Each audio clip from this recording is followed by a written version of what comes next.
ವಿಘ್ನರಾಜ ವಿಶುದ್ಧವಾಣಿ ವಿಶಿಷ್ಟ ವಿಷ್ಣು ವಿಶೇಷ ಶಂಕರ ವಾಯು ಜಲ ಗಗನ ಅನಲ ಅಣು ಓಂಕಾರ ಬ್ರಹ್ಮಾಂಡ ಆದಿಮಧ್ಯ ಅಂತದ ವ್ಯಾಪ್ತಕ್ಕೆ ಸಚ್ಚಿತ್ ಆನಂದ ಆತ್ಮಜ್ಞಾನಕ್ಕೆ ರೂಪು ನೂರರ ಶುದ್ಧ ಚೈತನ್ಯಕ್ಕೆ ನಮೋ ನಮಃ.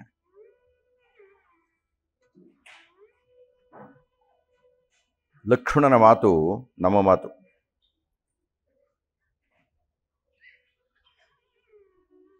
ನಾವು ವಯಸ್ಸಾದ ಮೇಲೆ ಯೋಚನೆ ಮಾಡಿದರೂ ಲಕ್ಷ್ಮಣ ಹೀಗೆ ಮಾತಾಡಿದ್ದು ಸರಿ ಕಣಪ್ಪ ಅಂತ ಅನಿಸುತ್ತೆ ನಮಗೆ.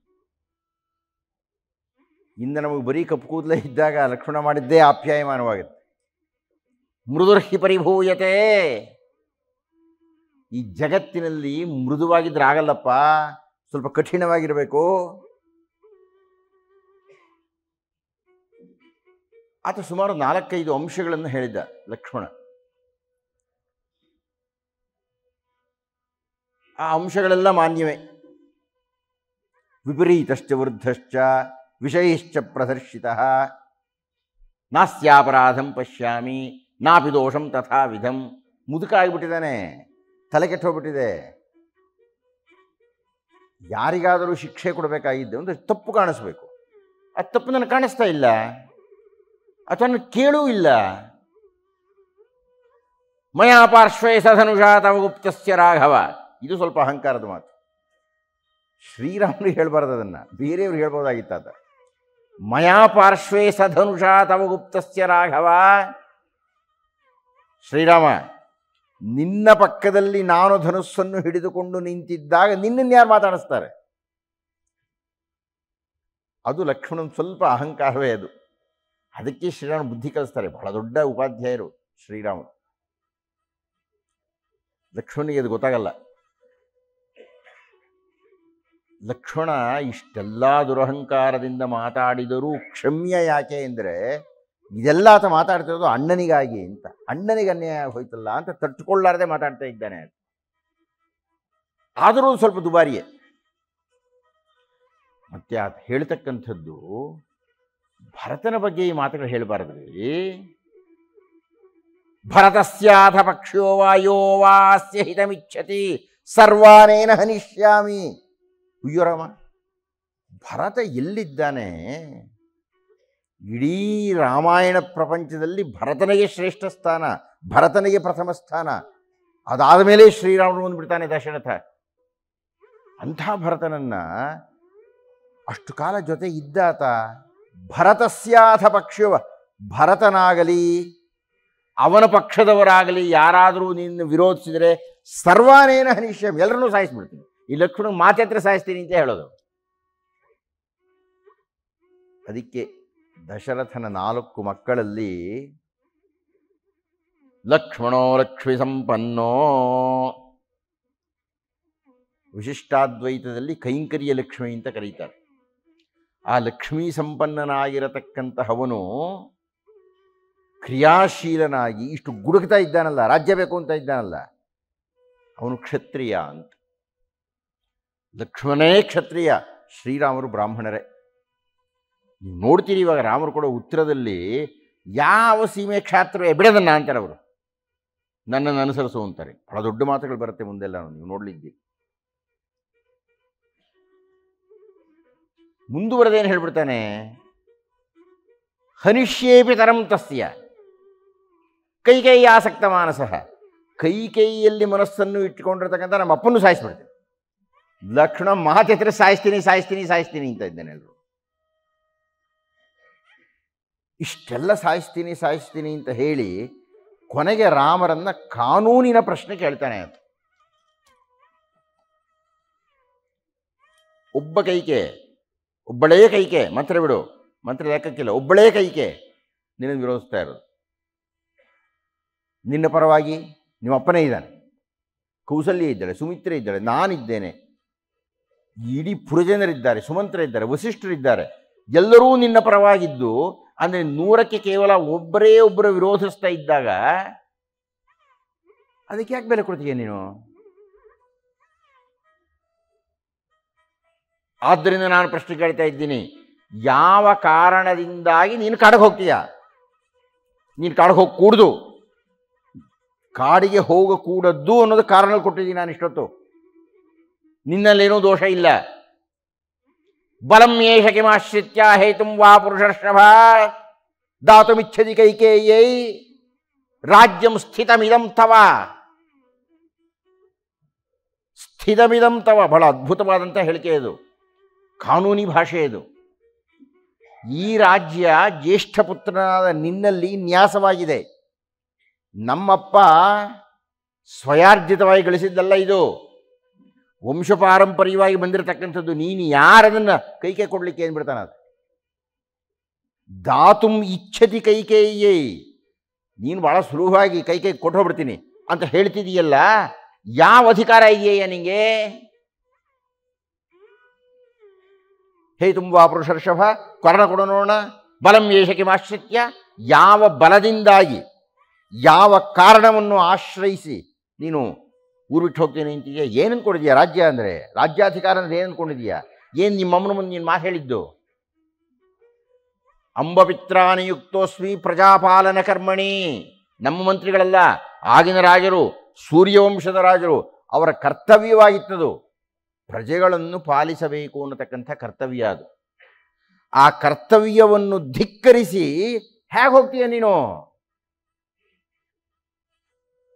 ಇಷ್ಟೆಲ್ಲ ನಿನ್ನ ಪರವಾಗಿದ್ದಾಗ, ಇಷ್ಟು ಮಂದಿ ನಿನ್ನ ಪರವಾಗಿದ್ದಾಗ ಯಾವ ಕಾರಣ ಕೊಟ್ಟು ನೀನು ಹೋಗ್ತಾ ಇದ್ದೀಯ?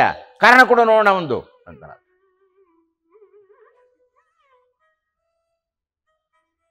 ಇಷ್ಟು ಅದ್ಭುತವಾದಂತಹ ಲಕ್ಷ್ಮಣನ ವಾದ ಪ್ರಪಂಚವನ್ನು ನೋಡಿದ ಮೇಲೆ ಏನು ಹೇಳ್ಬೋದ್ರಿ ಶ್ರೀರಾಮರು ಅಂತ ಅನ್ನಿಸ್ಬಿಡುತ್ತೆ ನಮ್ಗೆ. ಆದರೆ ಶ್ರೀರಾಮರ ಉತ್ತರ ನೋಡ್ರಿ, ಅದಕ್ಕೆ ವಾಲ್ಮೀಕಿ ಹೇಳ್ತಕ್ಕಂಥದ್ದು, ಶ್ರೀರಾಮರು ಮಾತನಾಡಿದರೆ ಉತ್ತರೋತ್ತರ ಯುಕ್ತೀನಾಂ ವಕ್ತಾವಾಚಸ್ಪತಿರ್ಯಥಾ. ಅವರು ಮಾತನಾಡಿದ್ದಾರೆ ಅಂದರೆ ಉತ್ತರೋತ್ತರ ಯುಕ್ತಿ, ಒಂದಾದ್ಮೇಲೊಂದು ಒಂದಾದ್ಮೇಲೊಂದು ಒಂದಾದ್ಮೇಲೊಂದು ಒಂದಾದ್ಮೇಲೊಂದು ಪೇರಿಸಿ ವಕ್ತರ ವಾಚಸ್ಪತಿರ್ಯಥ, ಬಹುಶಃ ಬೃಹಸ್ಪತಿಯೇ ಮಾತಾಡ್ತಾ ಇದ್ದಾನೇನೋ ಅನ್ನುವಂತೆ ಮಾತಾಡ್ತಾ ಇದ್ದಂತೆ ಶ್ರೀರಾಮರು. ಆಯಿತು, ಈಗ ಶ್ರೀರಾಮರ ಮುಂದೆ ಎರಡು ಪ್ರಶ್ನೆ ಇದೆ. ಒಂದು ತಾಯಿ ಕೇಳಿರತಕ್ಕದ್ದು, ಅದು ಬಹಳ ಗಂಭೀರವಾದ ಪ್ರಶ್ನೆ. ಅಲ್ಲಯ್ಯ ಮಾತೃದೇವೋ ಭವ ಅಂತ ಹೇಳ್ತಾ ಇದ್ದೆ, ವೈದಿಕ ಧರ್ಮ, ನಾನು ತಾಯಿಯಾಗಿ ಹೇಳ್ತಾ ಇದ್ದೇನೆ, ನೀನು ಹೋಗ್ಬಿಡ್ದು. ತಾಯಿಯಾಗಿ ತಾನೇ ತಂದೆ ಬರೋದು. ನಿಮ್ಮಪ್ಪ ಕಾಡಿಗೆ ಹೋಗು ಅಂತ ಹೇಳ್ತಾ ಇದ್ದಾರೆ, ಮೊದಲು ನಾನು ಹೇಳಿದ್ದನ್ನು ಪಾಲನೆ ಮಾಡು. ಹೋಗ್ಕೂಡ್ದು, ನೀನು ಕಾಡಿಗೆ ಇರು, ನನ್ನ ಸೇವೆ ಮಾಡು, ನೋಡ್ಕೊಳ್ಳೋಣ ಆಮೇಲೆ. ತರ್ಕಬದ್ಧವಾದ ಪ್ರಶ್ನೆ, ಶಾಸ್ತ್ರೀಯವಾದ ಪ್ರಶ್ನೆ ಇದು. ಇಂದು ಲಕ್ಷ್ಮಣಂದು ಕಾನೂನಿನ ಪ್ರಶ್ನೆ ನೋಡಿ. ಶ್ರೀರಾಮರು ಎಷ್ಟು ಸಮಂಜಸವಾದ ಉತ್ತರವನ್ನು ಕೊಡ್ತಾರೆ. ಕೌಸಲ್ಯ ಬಾಯಿ ಮುಚ್ಚಿಬಿಡ್ತಾರೆ. ಅವ್ರು ಹೇಳ್ತಾಳೆ, ನಿನ್ನ ಮುಂದೆ ಮಾತಾಡೋಕ್ಕಾಗುತ್ತೇನೆ ನನಗೆ ಅಂತ. ಅಮ್ಮ ನೀನು ಹೇಳಿದ್ದು ಸರಿ, ತಾಯಿಗೆ ಮೊದಲು ಮಾನ್ಯತೆ ಕೊಡಬೇಕು. ಎರಡು ಕಾರಣಗಳಿಂದ ನಿನ್ನ ಮಾತಿಗೆ ನಾನು ಬೆಲೆ ಕೊಡೋ ಹಾಗಿಲ್ಲ. ಮೊದಲನೇ ಕಾರಣ ಏನಪ್ಪ ಅಂದರೆ, ಮೊದಲು ನೀನು ಹೇಳಲಿಲ್ಲ, ಮೊದಲು ನಮ್ಮಪ್ಪ ಹೇಳಿಬಿಟ್ರು. ನಮ್ಮಪ್ಪ ಹೇಳೋಕೆ ಮುಂಚೆ ನೀನು ಹೇಳಿದ್ದಿದ್ರೆ ನಾನು ನಿನ್ನ ಮಾತಿಗೆ ಬೆಲೆ ಕೊಡ್ತಾ ಇದ್ದಲ್ಲ. ಒಪ್ಪಿಕೊಂಡು ಬಂದ್ಬಿಟ್ಟೆ, ಮಾತು ತಪ್ಪಕ್ಕಾಗುತ್ತೋ? ಸೇವೆ ಮಾಡೋ ಒಂದಿದೆಯಾ, ವನವಾಸ ಮುಗಿಸ್ಕೊಂಡು ಬಂದು ಸೇವೆ ಮಾಡ್ತೀನಿ ನಾನು. ಮೊದಲೇ ಈ ಮಾತು ಹೇಳಿದ್ದಿದ್ರೆ ನಾನು ನಿನ್ನ ಮಾತಿಗೆ ಬೆಲೆ ಕೊಟ್ಟು ನಮ್ಮಪ್ಪಂದಿಲ್ಲ ಅಂದ್ಬಿಡ್ತಿದ್ದೆ. ಆಗಲಿಲ್ವೇ? ಇನ್ನು ಎರಡನೇ ಕಾರಣ, ರಾಜ್ಯ ಸರ್ಕಾರ ಯಾವುದೋ ಒಂದು ಶಾಸನವನ್ನು ಹೊರಡಿಸುತ್ತೆ ಅಂತ ಇಟ್ಕೊಳ್ಳೋಣ. ಅದನ್ನು ಹಲವಾರು ಕಾನೂನಿನ ಕಾರಣದಿಂದ ರಾಷ್ಟ್ರಪತಿಗಳು ತಿರಸ್ಕಾರ ಮಾಡಬಹುದು. ಅಥವಾ ಅದು ಬಿಡಿ, ಕೇಂದ್ರ ಮಂತ್ರಿಯೊಬ್ಬರು ಬಂದಿದ್ದಾರೆ ಒಂದು ಸಭೆಗೆ ಅಂದರೆ ರಾಜ್ಯದ ಮಂತ್ರಿಗೆ ಎರಡನೇ ಸ್ಥಾನವೇ, ಎರಡನೇ ಮಾತಿಲ್ಲ, ಅದು ಕ್ರಮ ಹಾಗೆ ಇರತಕ್ಕಂಥದ್ದು. ರಾಜ್ಯಪಾಲರು ಬಂದಿದ್ದಾರೆ ಅಂದರೆ ಮುಖ್ಯಮಂತ್ರಿಗಳು ಎರಡನೇ ಸ್ಥಾನವೇ. ನಿಯಮ ಅದು, ಶಾಸ್ತ್ರೀಯ ನಿಯಮ. ಹಾಗೆ ನೀನು ನಾನು ಇಬ್ಬರನ್ನೂ ನಮ್ಮ ಅಪ್ಪನ ಪಕ್ಕದಲ್ಲಿ ನಿಲ್ಲಿಸಿಬಿಟ್ರೆ ನಮ್ಮ ಅಪ್ಪ ರಾಷ್ಟ್ರಪತಿ ಆಗ್ಬಿಡ್ತಾರೆ, ನೀನು ಮುಖ್ಯಮಂತ್ರಿ ಆಗ್ಬಿಡ್ತೀಯ. ಮುಖ್ಯಮಂತ್ರಿ ರಾಷ್ಟ್ರಪತಿ ಅಲ್ಲೇ ಹೇಳಿಲ್ಲ, ನಿಮ್ಗೆ ಅರ್ಥ ಆಗೋಕೆ ಹೇಳ್ತಾ ಇದ್ದೀನಿ. ಅಂದರೆ ನಮ್ಮಪ್ಪ ನನಗೂ ನಿನಗೂ ಇಬ್ಬರಿಗೂ ದೊಡ್ಡವರಾದ್ದರಿಂದ ಅವರು ಮಾಡಿದ ಶಾಸನವನ್ನು ನಾನು ಪಾಲನೆ ಮಾಡಬೇಕು. ಅದಕ್ಕಿಂತ ಮುಂಚೆ ಹೆಂಡತಿಯಾಗಿ ನೀನು ಪಾಲನೆ ಮಾಡಬೇಕು. ಅಂದರೆ ನಮ್ಮಪ್ಪ ಕಾಡಿಗೆ ಹೋಗು ಅಂತ ಹೇಳಿದರೆ ನೀನು ನಮ್ಮಪ್ಪನನ್ನು ಅಂದರೆ ನಿನ್ನ ಪತಿಯನ್ನು ಧಿಕ್ಕರಿಸಿ ಅದಕ್ಕೆ ವಿರುದ್ಧವಾಗಿ ಹೇಳೋ ಹಾಗಿಲ್ಲ. ಏನಮ್ಮ ಅರ್ಥ ಆಯ್ತಾ? ಅಯ್ಯೋ ನಿನಗೆ ಉತ್ತರ ಹೇಳೋಕ್ಕಾಗತ್ತೇನೆಯಾ ಅಂತಾಳಾಗೆ. ಇನ್ನು ಲಕ್ಷ್ಮಣನ ಕಡೆಗೆ ತಿರುಗಿಕೊಂಡು ಶ್ರೀರಾಮರು ಮಾತಾಡ್ತಾರ್ರಿ, ದೊಡ್ಡ ದೀರ್ಘವಾದಂಥ ವ್ಯಾಖ್ಯಾನ ಮಾಡ್ತಾರೆ. ಶ್ರೀರಾಮರ ಸಂಭಾಷಣೆಗಳಲ್ಲೆಲ್ಲ ನನಗೆ ಅತ್ಯಂತ ಪ್ರಿಯವಾಗಿರತಕ್ಕಂಥ ಸಂಭಾಷಣೆ ಅವರು ಲಕ್ಷ್ಮಣನಿಗೆ ಕೊಡ್ತಕ್ಕಂಥ ಉತ್ತರ. ಶ್ರೀರಾಮರ ಮಾತು, ಇದನ್ನು ನಾನು ಈ 5 ವಾಕ್ಯಗಳನ್ನು ಮಾತ್ರ ಆಯ್ಕೆ ಮಾಡಿಕೊಂಡಿದ್ದೇನೆ. ಶ್ರೀರಾಮರು ಹೇಳ್ತಕ್ಕಂಥ ಮಾತು ಲಕ್ಷ್ಮಣನಿಗೆ ಆ 5 ವಾಕ್ಯಗಳನ್ನು ಹೇಳಲಿಕ್ಕೆ ನನಗೆ ಕನಿಷ್ಠ 1.5 ಗಂಟೆ ಬೇಕು.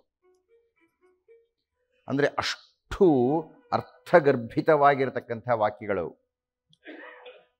ಲಕ್ಷ್ಮಣನ ಕಾನೂನಿ ಭಾಷೆಗೆ ಧಾರ್ಮಿಕವಾದಂತಹ ಹಲವಾರು ಅಂಶಗಳನ್ನು ಶ್ರೀರಾಮರು ಹೇಳ್ತಾರೆ. ಅದು ಎಷ್ಟು ಇಡೀ ಶ್ರೀಮದ್ ರಾಮಾಯಣದಲ್ಲಿ ಶ್ರೀರಾಮರು ಅಲ್ಲಲ್ಲಿ ವಾದವನ್ನು ಮಂಡನೆ ಮಾಡಿದ್ದಾರೆ. ಯಾರಾದರೂ ಆಸಕ್ತಿ ಇರತಕ್ಕಂಥವ್ರು ಈ ಭಾಗವನ್ನು ಮನೆಯಲ್ಲಿ ಓದಬೇಕು. ನಾನು ಕೇವಲ 5 ಅಂಶಗಳನ್ನು ಮಾತ್ರ ತಗೊಂಡಿದ್ದೇನೆ. ಲಕ್ಷ್ಮಣನಿಗೆ ಹೇಳ್ತಾರೆ, ಲಕ್ಷ್ಮಣನಲ್ಲದೆ ಯಾರಿದ್ರೂ ಅದನ್ನು ಅರ್ಥ ಮಾಡ್ಕೊಂಡ್ಬಿಡ್ತಾರೆ, ಲಕ್ಷ್ಮಣ ಅರ್ಥ ಮಾಡ್ಕೊಳ್ಳಿಲ್ಲ ಅಷ್ಟೇ.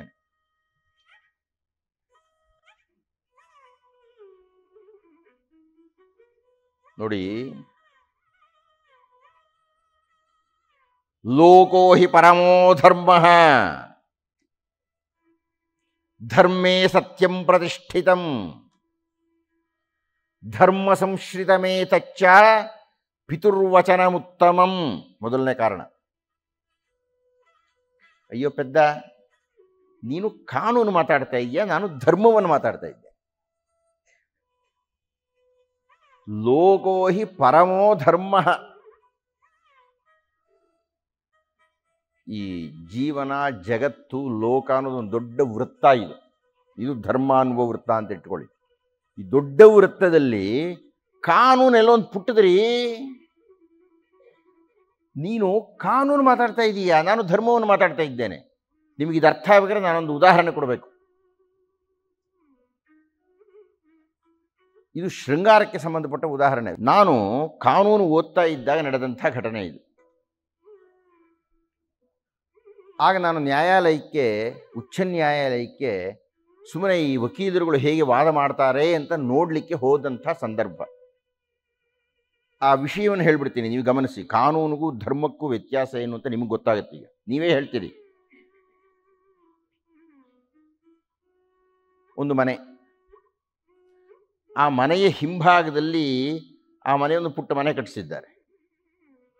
ಇದು ಸುಮಾರೊಂದು 4-5 ವರ್ಷಗಳು ಕೆಳ ನ್ಯಾಯಾಲಯಗಳಲ್ಲೆಲ್ಲ ಓಡಾಡಿಕೊಂಡು ಕೊನೆಗೆ ಉಚ್ಚ ನ್ಯಾಯಾಲಯಕ್ಕೆ ಬಂದಿದ್ದ ನಾವು ಹೋಗಿದ್ದಿದ್ದಲ್ಲಿ ನೋಡಲಿಕ್ಕೆ. ಮನೆ ಹಿಂದಿನ ಭಾಗದಲ್ಲಿ ಒಂದು ಪುಟಾಣಿ ಕೋಣೆಯೋ ಏನೋ ಕಟ್ಟಿಸಿದ್ದಾರೆ. ಅಲ್ಲಿಗೆ ಒಬ್ಬ ವಿದ್ಯಾರ್ಥಿ ಓದಲಿಕ್ಕೆ ಬಂದಿದ್ದಾನೆ. ಈ ಮನೆಯ ಯಜಮಾಂತಿ ಗಂಡನಿಂದ ಅತೃಪ್ತೆ. ಇವಳು ಏನು ಮಾಡಿದ್ದಾಳೆ, ಆ ಯುವಕನನ್ನು ಆಕರ್ಷಿಸಿದ್ದಾಳೆ. ಗಮನ ಇಟ್ಟು ಕೇಳಬೇಕು ಈ ಅಂಶಗಳನ್ನ. ಕಾನೂನಿಗೂ ಧರ್ಮಕ್ಕೂ ವ್ಯತ್ಯಾಸ ಗೊತ್ತಾಗಬೇಕಲ್ಲ. ನೀವೇ ಹೇಳ್ತೀರಿ ಈಗ ಉತ್ತರವನ್ನು, ನಾನು ಹೇಳಲ್ಲ. ಆ ಹುಡುಗನನ್ನು ಆಕರ್ಷಿಸಿದ್ದಾಳೆ. ಇವನು ಮೊದಲು ಬೇಡ ಅಂತ ಹೇಳಿದ್ದಾನೆ, ಹೆದರ್ಕೊಂಡಿದ್ದಾನೆ. ಆದರೆ ಆಮೇಲೆ ಒಳಗಾಗಿದ್ದಾನೆ. ಹೀಗೆ ಸುಮಾರು ತಿಂಗಳುಗಳು ಇದು ನಡೀತು. ಅಂದರೆ ಈ ಹೆಣ್ಣಿಗೂ ಆ ಹುಡುಗನಿಗೂ ಸಂಬಂಧ. ಒಂದು ದಿವಸ ಗಂಡನ ಕಣ್ಣಿಗೆ ಬಿದ್ದರು. ಅವನ ಗಂಡ ದೂರು ಕೊಟ್ಟ. ಅದು ರಕ್ಷಣಾ ಇಲಾಖೆಗೆ ಹೋಯಿತು, ಆಮೇಲೆ ಕಾನೂನಿಗೆ ಬಂತು, ಆಮೇಲೆ ನ್ಯಾಯಾಲಯದಲ್ಲಿ ಚರ್ಚೆ ಆಯಿತು. ನಾವು ಹೋಗಿದ್ದಿದ್ದು ಆ ತೀರ್ಪು ಕೊಡೋ ಕಾಲಕ್ಕೆ. ಈಗ ಗಮನಿಸಿ, ನೀವು ನ್ಯಾಯ ಹೇಳಿ ಮೊದಲು.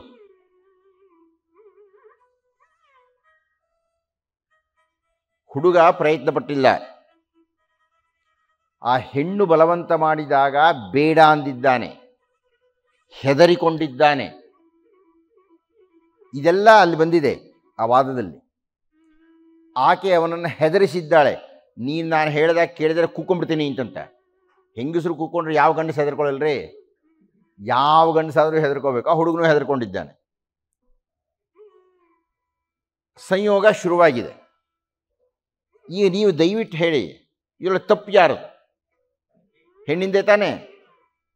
ಆದರೆ ನ್ಯಾಯಾಲಯ ಅವನಿಗೆ 7 ವರ್ಷ ಶಿಕ್ಷೆ ಕೊಡ್ತು.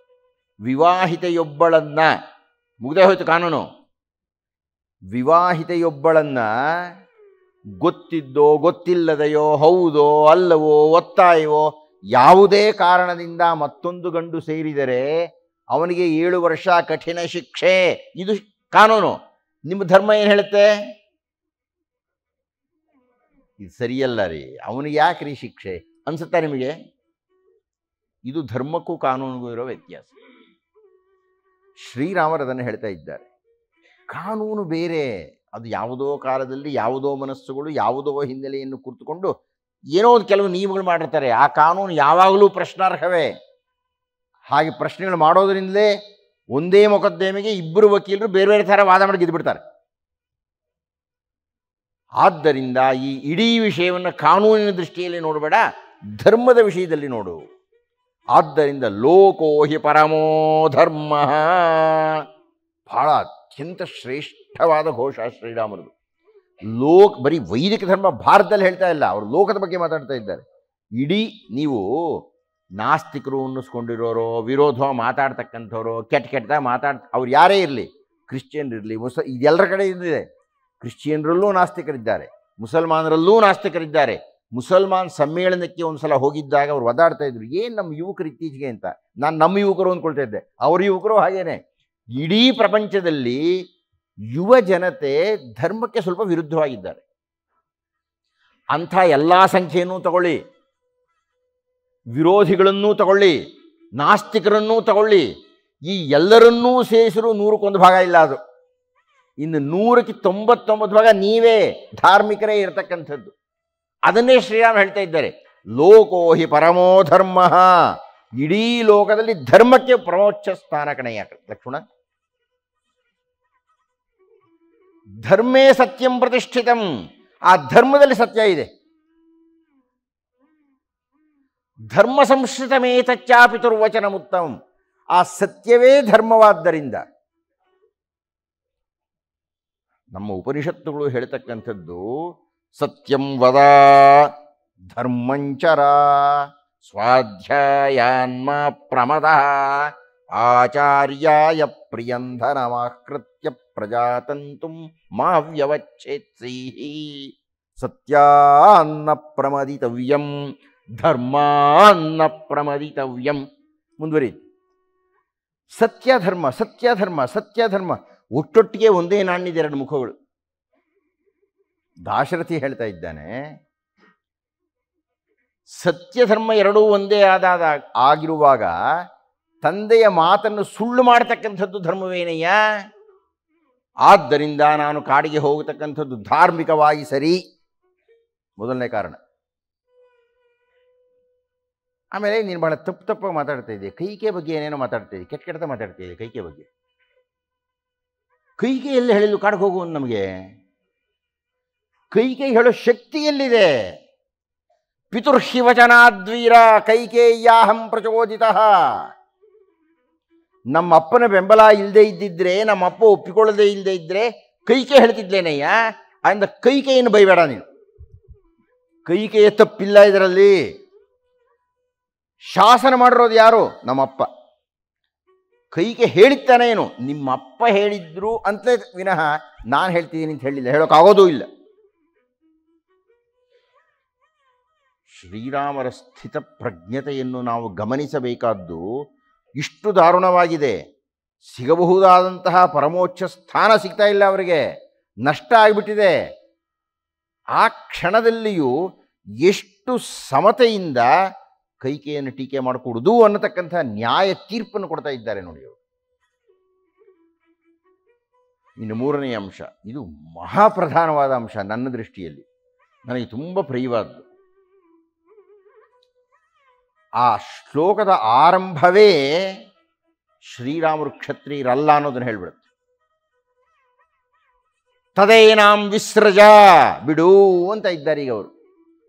ಇದು ನಮ್ಮೆಲ್ಲರಿಗೂ ಹೇಳ್ತಕ್ಕಂಥ ಉಪದೇಶ. ಕೆಲವೇ ಸಂದರ್ಭಗಳಲ್ಲಿ ಅವರು ದಶರಥನಿಗೋ ಭರತನಿಗೋ ಲಕ್ಷ್ಮಣನಿಗೋ ಸೀತೆಗೋ ಮಾತಾಡ್ತಾ ಎಲ್ಲೋ ಲೋಕದ ಕಡೆಗೆ ಮಾತಾಡ್ಬಿಡ್ತಾರೆ. ತಾರೆಯ ಹತ್ತಿರ ಮಾತಾಡಿದಾಗಲೂ ಅಂಥದ್ದು ಬಹಳ ಅದ್ಭುತವಾದ ಒಂದು ಸಂದರ್ಭ ಬರುತ್ತೆ. ನಾನು ಹೇಳ್ತೀನಿ, ನನ್ನ ಕಾಲ ಇದ್ದೆ ಗೊತ್ತಿಲ್ಲ.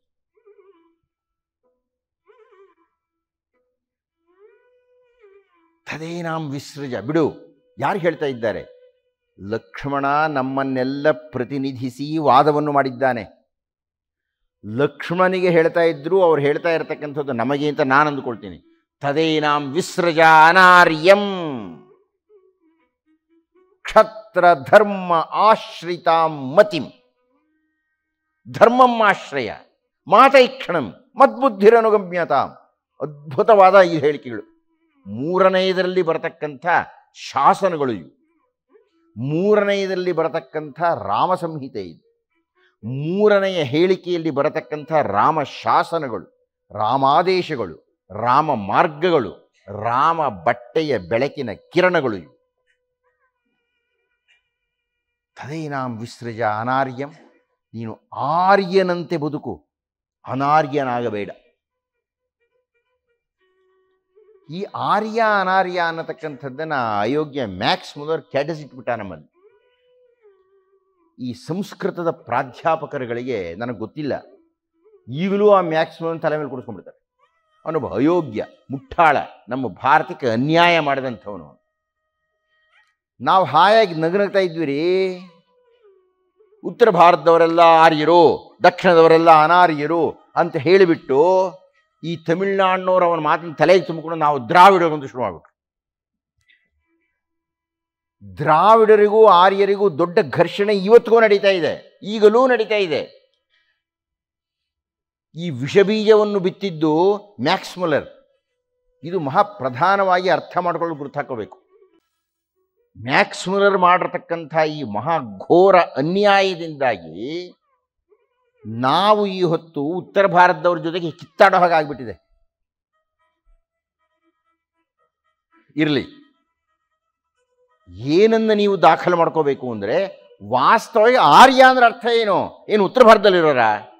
ಹಾಗೆ ನೋಡಿದ್ರೆ ಶ್ರೀರಾಮರು ಹನುಮಂತನನ್ನ ದ್ರಾವಿಡ ಅಲ್ವೇನ್ರಿ ಹನುಮಂತ? ನಿಮ್ಮ ಪ್ರಕಾರ ಅಂದರೆ ಆ ಅಯೋಗ್ಯನ ಪ್ರಕಾರ ದ್ರಾವಿಡ. ಆದರೆ ಶ್ರೀರಾಮರು ಹನುಮಂತನಿಗೆ ಎಲ್ಲೋ ಒಂದು ಅರ್ಥದಲ್ಲಿ ಶರಣಾಗತರಾಗಿಬಿಡ್ತಾರಲ್ರಿ. ಆಲಿಂಗನ ಮಾಡ್ಕೊಂಡು ಹೇಳ್ಬಿಡ್ತಾರಲ್ಲ, ನೀನು ನನ್ನ ಅಣ್ಣ ಕಣೆ ಅಂದ್ಬಿಡ್ತಾರೆ ಅವರು. ಎಂಥ ಉನ್ನತವಾದಂಥ ದೃಷ್ಟಿಕೋನ ಇದೆ ಶ್ರೀರಾಮರಿಗೆ ದ್ರಾವಿಡರ ಬಗ್ಗೆ ಈ ಅರ್ಥದ ಪ್ರಕಾರ. ಹಾಗಲ್ಲ, ಆರ್ಯ ಅಂತ ಇದ್ದ ಹಾಗೆ ಕರ್ತವ್ಯಮಾಚರನ್ ಕಾರ್ಯಂ ಅಕರ್ತವ್ಯಂ ಅನಾಚರನ್ ತಿಷ್ಠತಿ ಪ್ರಕೃತಾಚಾರ್ಯೇ ಸ ಆರ್ಯ ಇತಿ ವೈ ಸ್ಮೃತಃ.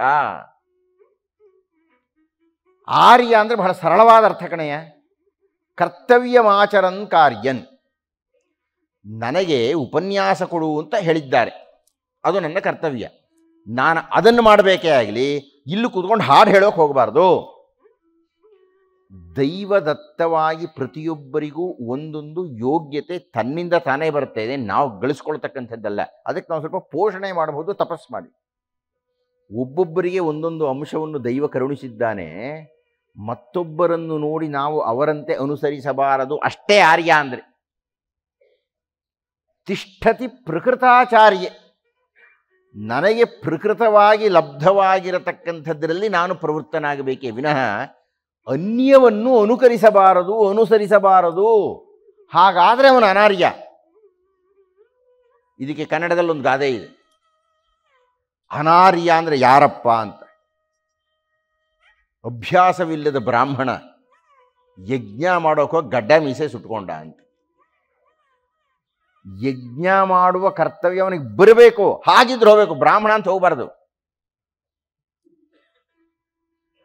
ಆರ್ಯ ಅಂದರೆ ಅರ್ಥ ಏನಪ್ಪ ಅಂದರೆ, ನಮಗೆ ಯಾವ ಬಹಳ ಸರಳವಾಗಿ ಹೇಳಬೇಕು ಅಂದರೆ, ನಮಗೆ ಯಾವ ಕರ್ತವ್ಯ ದೈವದತ್ತವಾಗಿದೆಯೋ ಅದನ್ನು ನಾವು ಮಾಡಬೇಕೇ ವಿನಃ ಅನ್ಯರನ್ನು ಅನುಕರಿಸಬಾರದು. ಅವನೇ ಆರ್ಯ.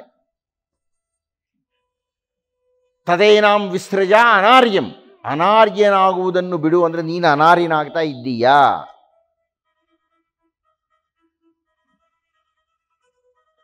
ಇನ್ನೂ ಮುಂದಿನ ವಾಕ್ಯ ನೋಡ್ರಿ, ರಾಮರ ಬಾಯಿನಲ್ಲಿ ಬರ್ತಕ್ಕಂಥ ಮಾತು, ಕ್ಷತ್ರಧರ್ಮಾಶ್ರಿತಾಂ ಮತಿಂ.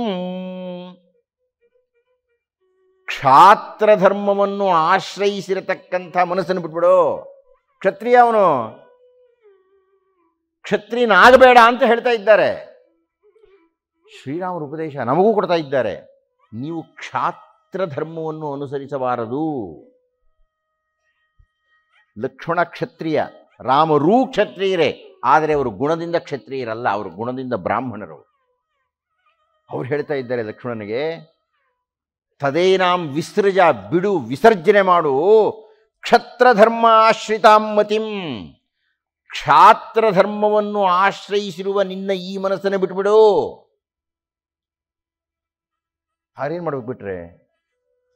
ನಾನು ಅದಕ್ಕೆ ಹೇಳಿದ್ದು, ಈ ಶ್ಲೋಕ ಎಷ್ಟು ಪರಮ ಅದ್ಭುತವಾಗಿದೆ ನನಗೆ ಅಂದರೆ, ಒಬ್ಬೊಬ್ಬರು ಒಂದೊಂದನ್ನು ಓದಿದರೆ ಅವರು ಯಾವುದೋ ಕೆಲವು ಶ್ಲೋಕಗಳು ಮಹಾಶ್ರೇಷ್ಠವಾಗಿ ಕಾಣುತ್ತೆ. ಡಿ ವಿ ಗುಂಡಪ್ಪನವರಿಗೆ ಸುಮಿತ್ರೆ ಹೇಳ್ತಕ್ಕಂಥ ಶ್ಲೋಕ ಮಹಾಶ್ರೇಷ್ಠವಾಗಿ ಕಾಣುತ್ತೆ. ಆ ಸಂದರ್ಭ ಬಂದಾಗ ಹೇಳ್ತೀನಿ. ನನಗೆ ಈ ಶ್ಲೋಕ, ಈ 5 ಶ್ಲೋಕಗಳು, ಅದರಲ್ಲಿ ಈ ಶ್ಲೋಕ ನನಗೆ ಬಹುದೊಡ್ಡ ಮಾರ್ಗದರ್ಶನ ಅನಿಸುತ್ತೆ. ಹಾಗಾದರೆ ಕ್ಷತ್ರ ಧರ್ಮವನ್ನು ಬಿಟ್ಟರೆ ಏನೇ ಮಾಡಬೇಕು? ಧರ್ಮಂ ಆಶ್ರಯ. ತದೇನಾಂ ವಿಸೃಜ ಅನಾರ್ಯಂ ಕ್ಷತ್ರಧರ್ಮ ಆಶ್ರಿತಾಂ ಮತಿಂ ಧರ್ಮಂ ಆಶ್ರಯ. ಧರ್ಮವನ್ನು ಆಶ್ರಯಿಸು. 4ನೇದು, ಇದು ಬಹಳ ಕಷ್ಟ. 4ನೇದು, ಮಾತೈಕ್ಷಣಂ. ಸಿಟ್ಟು ಮಾಡ್ಕೊಳ್ಳೋದು ಬಿಡು. ನಾವು ಸಣ್ಣ ಪುಟ್ಟದಕ್ಕೆಲ್ಲ ಸಿಟ್ಟು ಮಾಡ್ಕೊಳ್ತೀವಿ. ಶ್ರೀರಾಮರು ಯಾವ ಸಂದರ್ಭದಲ್ಲಿ ಹೇಳ್ತಾ ಇದ್ದಾರೆ ಈ ಮಾತನ್ನು? ನ್ಯಾಯಯುತವಾಗಿ ತಮಗೆ ಸಿಗಬೇಕಾದಂತಹ ಸಿಂಹಾಸನ ತಪ್ಪಿ ಹೋಗಿದ್ದು ಒಂದು, ರಾಜ್ಯಭ್ರಷ್ಟತ್ವ 2ನೇದು. ಅಂತಹ ದುಸ್ಥಿತಿಯ, ದಾರುಣ ಸ್ಥಿತಿಯ ಖೇಚರದಲ್ಲಿ ಕೂತ್ಕೊಂಡು ಹೇಳ್ತಾ ಇದ್ದಾರೆ ಮಾತೈಕ್ಷಣಂ. ಸಿಟ್ಟು ಮಾಡ್ಕೋಬೇಡಪ್ಪ. ರಾಮರ ಉಪದೇಶ ನೋಡ್ರಿ. ಅಂದರೆ ಇದನ್ನು ಅವರು ನಮ್ಮಿಂದ ನಿರೀಕ್ಷಣೆ ಮಾಡ್ತಾ ಇದ್ದಾರೆ. ಕೊನೆಯದಾಗಿ ಹೇಳಿದರು, ಮದ್ಬುದ್ಧಿರನುಗಮ್ಯತಾಂ. ಪೆದ್ದಣ್ಣಗೆ ಅರ್ಥ ಆಗಲಿಲ್ಲ ಲಕ್ಷ್ಮಣನಿಗೆ.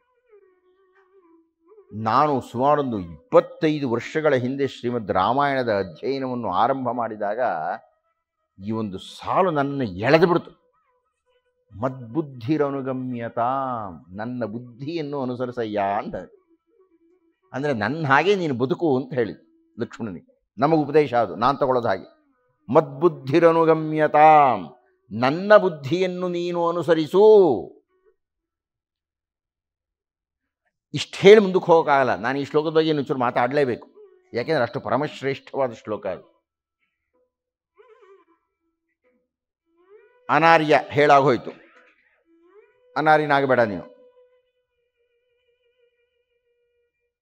ಕ್ಷತ್ರಧರ್ಮ ಆಶ್ರಿತಾಂ ಮತಿಮ್ಮೂ ಆಗೋಯ್ತು, ಯಾಕಂದ್ರೆ ಅವ್ರು ಗುರುಗಳೇ ಹೇಳಿಬಿಟ್ಟಿದ್ದಾರೆ, ದಿಗ್ಬಲಂ ಕ್ಷತ್ರಿಯ ಬಲಂ ಬ್ರಹ್ಮ ತೇಜೋ ಬಲಂ ಬಲಂ ಏಕೇನ ಬ್ರಹ್ಮದಂಡೇನ ಸರ್ವಾಸ್ತ್ರಾಣಿ ಹತಾನಿ ಮೇ. ನಾನು ವಿಶ್ವಾಮಿತ್ರರ ಬಗ್ಗೆ ಮಾತಾಡ್ತಾ ಹೇಳಿ ಆಯಿತು. ಆದ್ದರಿಂದ ಕ್ಷತ್ರಧರ್ಮವನ್ನು ಬಿಡು ಅಂತ. ಆದರೆ ನಿಮಗೆ ಅರ್ಥ ಆಗದೇ ಇರೋ ಒಂದು ಪದ ಇದೆ, ನಿಮಗೆ ಅತ್ಯಂತ ಪರಿಚಿತವಾದ ಪದ ಇದೆ. ನಾನು ನಿಮ್ಮನ್ನು ಪರೀಕ್ಷೆ ಮಾಡಿಬಿಟ್ರೆ ನನ್ನ ಅಹಂಕಾರದಿಂದ ಹೇಳೋಕೆ ಹೋಗಲ್ಲ, ನೀವು ಯಾರೂ ಉತ್ತರ ಹೇಳಲ್ಲ. ಅದೇನಪ್ಪ ಅಂದರೆ, ಶ್ರೀರಾಮರು ಹೇಳ್ತಾ ಇರತಕ್ಕಂತಹ ಧರ್ಮಂ ಆಶ್ರಯ. ಧರ್ಮವನ್ನು ಆಶ್ರಯಿಸು. ಧರ್ಮ ಅಂದರೆ ಏನು? ಧರ್ಮ ಅನ್ನುವ ಪದವನ್ನು 1000 ಸಲ ಬಳಸಿರ್ತೀವಿ ನಾವು, ಆದರೆ ಧರ್ಮ ಅಂದರೆ ಅರ್ಥ ಆಗಿದೆಯೋ ನಮಗೆ? ತಕ್ಷಣ ಹಿಂದೂ ಧರ್ಮ ಅಂದ್ಬಿಡ್ತೀರಿ, ಅದು ಧರ್ಮ ಅಲ್ಲ. ಹಿಂದೂ ಧರ್ಮ ಅಂದರೆ ಬೌದ್ಧ ಧರ್ಮವೂ ಇದೆ, ಜೈನ ಧರ್ಮವೂ ಇದೆ, ಇಸ್ಲಾಂ ಧರ್ಮವೂ ಇದೆ, ಕ್ರಿಶ್ಚಿಯನ್ ಧರ್ಮವೂ ಇದೆ. ಧರ್ಮ ಅಂದರೆ ಅರ್ಥ ಏನು? ನಾನು ಪರೀಕ್ಷೆ ಮಾಡೋಕ್ಕೆ ಹೋಗಲ್ಲ, ನಾನೇ ಹೇಳ್ಬಿಡ್ತೀನಿ. ನಾನು ಹೇಳಿಲ್ಲ, ಭಗವತ್ಪಾದರು ಹೇಳಿದ್ದೇನೆ ಹೇಳ್ತೀನಿ. ನೀವು ಧರ್ಮವನ್ನು ಆಶ್ರಯಿಸಬೇಕ್ರಿ. ಲಕ್ಷ್ಮಣನ ಮೂಲಕ ಶ್ರೀರಾಮರು ಇಡೀ ಜಗತ್ತಿಗೆ ಹೇಳ್ತಾ ಇದ್ದಾರೆ ಈ ಮಾತನ್ನು. ಲೋಕೋ ಹಿ ಪರಮೋ ಧರ್ಮ, ಮೊದಲನೇ ಹೇಳಿಕೆ ಇದು.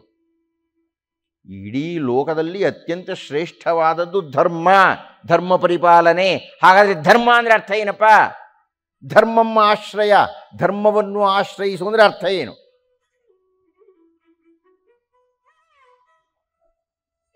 ಇದು ತುಂಬ ವಿಸ್ತಾರವಾಗಿ ನಾವು ಅಧ್ಯಯನ ಮಾಡಬೇಕು.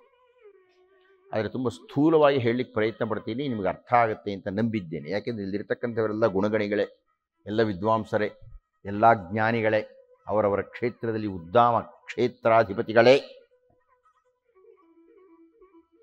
ಶ್ರೀ ಶ್ರೀ ಶಂಕರ ಭಗವತ್ಪಾದರು ಧರ್ಮ ಅಂದರೆ ಏನು ಅಂತ ಹೇಳಲಿಕ್ಕೆ ಪ್ರಯತ್ನ ಪಟ್ಟರು. ಮೊದಲು ಶಾರೀರಂ ವಾಚಿಕಂ ಮಾನಸಂಚ ಕರ್ಮ ಧರ್ಮಾಖ್ಯಂ. ಧರ್ಮ ಅಂದರೆ ಏನಯ್ಯ ಅಂದರೆ ಶಾರೀರಂ, ಈ ಶರೀರದಿಂದ, ವಾಚಿಕಂ ನಾವು ಮಾತನಾಡುವುದರಿಂದ, ಮಾನಸಂಚ ಕರ್ಮ ಮನಸ್ಸಿನಲ್ಲಿ ಮಾಡತಕ್ಕಂಥ ಯೋಚನೆಗಳು. ಈ ಮೂರು ಕರ್ಮಗಳು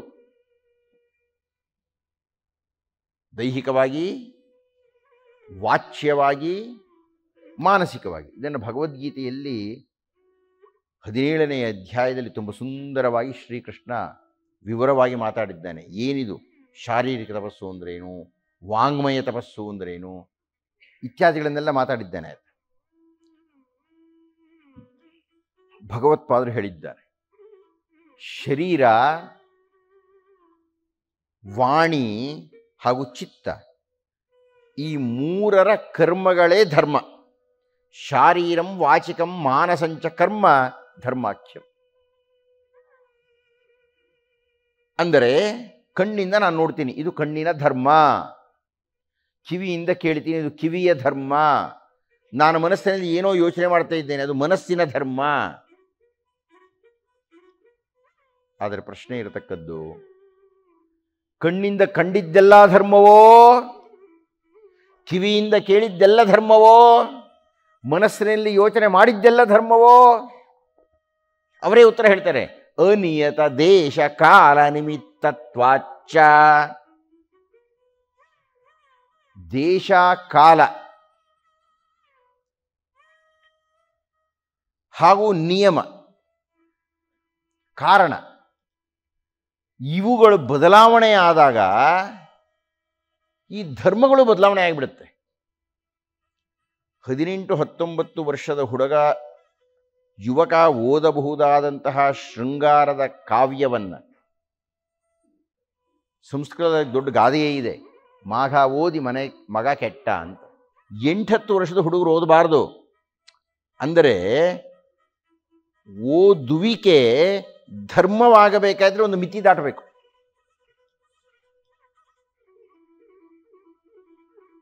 ಅನಿಯತ ದೇಶಕಾಲ ನಿಮಿತ್ತತ್ವಾಚ್ಚ. ದೇಶ, ಕಾಲ, ಕಾರಣ ಈ ಮೂರೂ ಬದಲಾವಣೆ ಆಗ್ತಾ ಇದ್ದ ಹಾಗೇನೆ ಧರ್ಮವೂ ಬದಲಾವಣೆ ಆಗ್ತಾ ಹೋಗ್ಬಿಡುತ್ತೆ. ಅದಕ್ಕೆ ಇನ್ನೂ ವಿವರಣೆ ಕೊಡ್ತಾರೆ ಅವರು.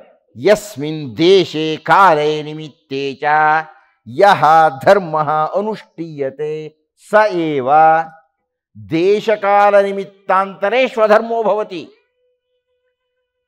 ಯಾವುದೋ ಒಂದು ದೇಶದಲ್ಲಿ, ಯಾವುದೋ ಒಂದು ಕಾಲದಲ್ಲಿ, ಯಾವುದೋ ಒಂದು ಕಾರಣದಿಂದ ದೇಶ ಕಾಲ ನಿಮಿತ್ತತ್ವಾಚ್ಚ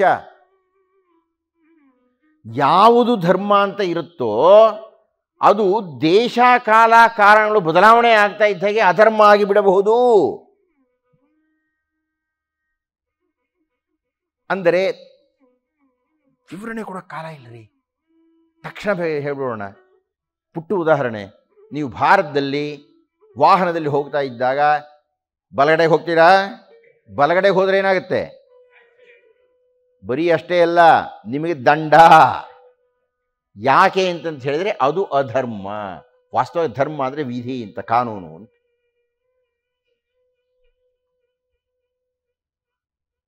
ಅಂದರೆ ಗಮನಿಸಿ, ಮೊದಲನೇದು ಶ್ರೀ ಶ್ರೀ ಶಂಕರ ಭಗವತ್ಪಾದರು ಹೇಳ್ತಕ್ಕಂಥದ್ದು ದೇಶ. ಭಾರತ ದೇಶದಲ್ಲಿ ಎಡಗಡೆಗೆ ಹೋಗತಕ್ಕಂಥದ್ದು ಧರ್ಮ, ಬಲಗಡೆಗೆ ಹೋಗೋದು ಅಧರ್ಮ. ಅಮೆರಿಕಕ್ಕೆ ಹೋದರೆ ಬಲಗಡೆಗೆ ಹೋಗೋದು ಧರ್ಮ, ಎಡಗಡೆಗೆ ಹೋಗೋದು ಅಧರ್ಮ. ದೇಶ ಬದಲಾವಣೆ ಆಗ್ತಾ ಇದ್ದಾಗೆ ಧರ್ಮವೂ ಬದಲಾವಣೆ ಆಗೋಯ್ತು. ಯಸ್ಮಿನ್ ದೇಶೆ ಕಾಲೇ, ಕಾಲ ಅಂದರೆ ಕಾನೂನಿನ ಪ್ರಕಾರವಾಗಿ ನಿಮಗೆ ಎರಡನೇ ಹೆಂಡತಿ ಇಲ್ಲ, ಎರಡನೇ ಗಂಡ ಇಲ್ಲ. ಅದೇ 50-60 ವರ್ಷದ ಹಿಂದೆ ಇತ್ತು. ಹೈದರಾಬಾದ್ 300 ಜನ ಇದ್ರಂತೆ. ದೇವರೇ ಗತಿ, ಯಾಕೋ ದೇವರಿಗೆ ಗೊತ್ತೇ ಇಲ್ಲ ನನಗೆ. ಅಂದರೆ ಅಷ್ಟ್ಯಾಕ್ರಿ, ದಶರಥನಿಗೆ ಅಷ್ಟೊಂದು ಜನ ಇದ್ರಲ್ಲ, ಶ್ರೀರಾಮರಿಗೆ ಇಲ್ವಲ್ಲ. ಅಷ್ಟ್ಯಾಕೆ ಇನ್ನು ಮುಂದಕ್ಕೆ ಹೋಗಿ ಇದೇ ಕೃಷ್ಣಾವತಾರದಲ್ಲಿ 8 ಜನ ಆಗಿಬಿಟ್ರಲ್ಲ. ಅಂದರೆ ಕಾಲ ಬದಲಾವಣೆ ಆಗ್ತಾ ಇದ್ದ ಹಾಗೆ ಧರ್ಮವೂ ಬದಲಾವಣೆ ಆಗ್ತಾ ಹೋಗುತ್ತೆ. ನಿಮಿತ್ತ ಕಾರಣ ಮೂರನೇದು. ಈಗ ನೋಡಿ, ಭಾರತದ ಕಾನೂನು ಏನು? ಒಬ್ಬ ಪರಿಣಯಿತೃವಿಗೆ ಮತ್ತೊಬ್ಬ ಪರಿಣಯಿತೃವೆ, ಅಂದರೆ ಒಂದು ಗಂಡಿಗೆ ಒಂದೇ ಹೆಣ್ಣು, ಒಂದು ಹೆಣ್ಣು ಒಂದೇ ಗಂಡು, ಇದು ನಿಯಮ. ನಾನು ನನ್ನ ಮೊದಲನೆಯ ಸ್ನಾತಕೋತ್ತರ ಪದವಿಯನ್ನು ಮಾಡ್ತಾ ಇದ್ದಾಗ ಕ್ಷೇತ್ರ ಸಂಶೋಧನೆ ಅಂತ ಒಂದು 25 ಅಂಕಗಳು ಇಟ್ಟಿರ್ತಾರೆ. ಆಗ ನಾವು ಯಾವುದಾದ್ರು ಒಂದು ಕ್ಷೇತ್ರವನ್ನು ಹುಡುಕಬಹುದು. ನಾವು ತಮಿಳುನಾಡಿನ ಊಟಿ ಹತ್ತಿರ ಇರತಕ್ಕಂಥ ತೊದವರ ಗ್ರಾಮಕ್ಕೆ ಹೋದವು. ಆ ತೊದವರ ಗ್ರಾಮದಲ್ಲಿ ಅವ್ರ ತನಕ ಮಾತಾಡ್ತಾ ಇದ್ವಿ. ನಾವು ಒಂದು 5-6 ಜನ ಹೋಗಿದ್ದೇವೆ. ಆ ಮನೆಯವರಿಂದ ಅವರ ಆಚರಣೆಗಳು ಏನೇನೋ ಬರಿಬೇಕಾಯ್ತು ನಾವೆಲ್ಲ. ಆ ಮನೆಯ ಯಜಮಾಂತಿಯನ್ನು ಕರೆದು ಕೂಡಿಸ್ಕೊಂಡು ನಾವು ಮಾತಾಡಿದ್ವಿ. ಅವ್ರದ್ದು ತಮಿಳು, ನಮಗೆ ತಲೆ ಚಚ್ಕೊಂಡು ತಮಿಳು ಬರಲ್ಲ, ದುಭಾಷಿ ಮೂಲಕ ಕೇಳ್ತಾ ಇದ್ವಿ. ಪ್ರಶ್ನೆ, ಏನಮ್ಮ ನಿಮ್ಮ ಯಜಮಾನ್ ಹೆಸರೇನು? ಆರ್ಮುಗಂ.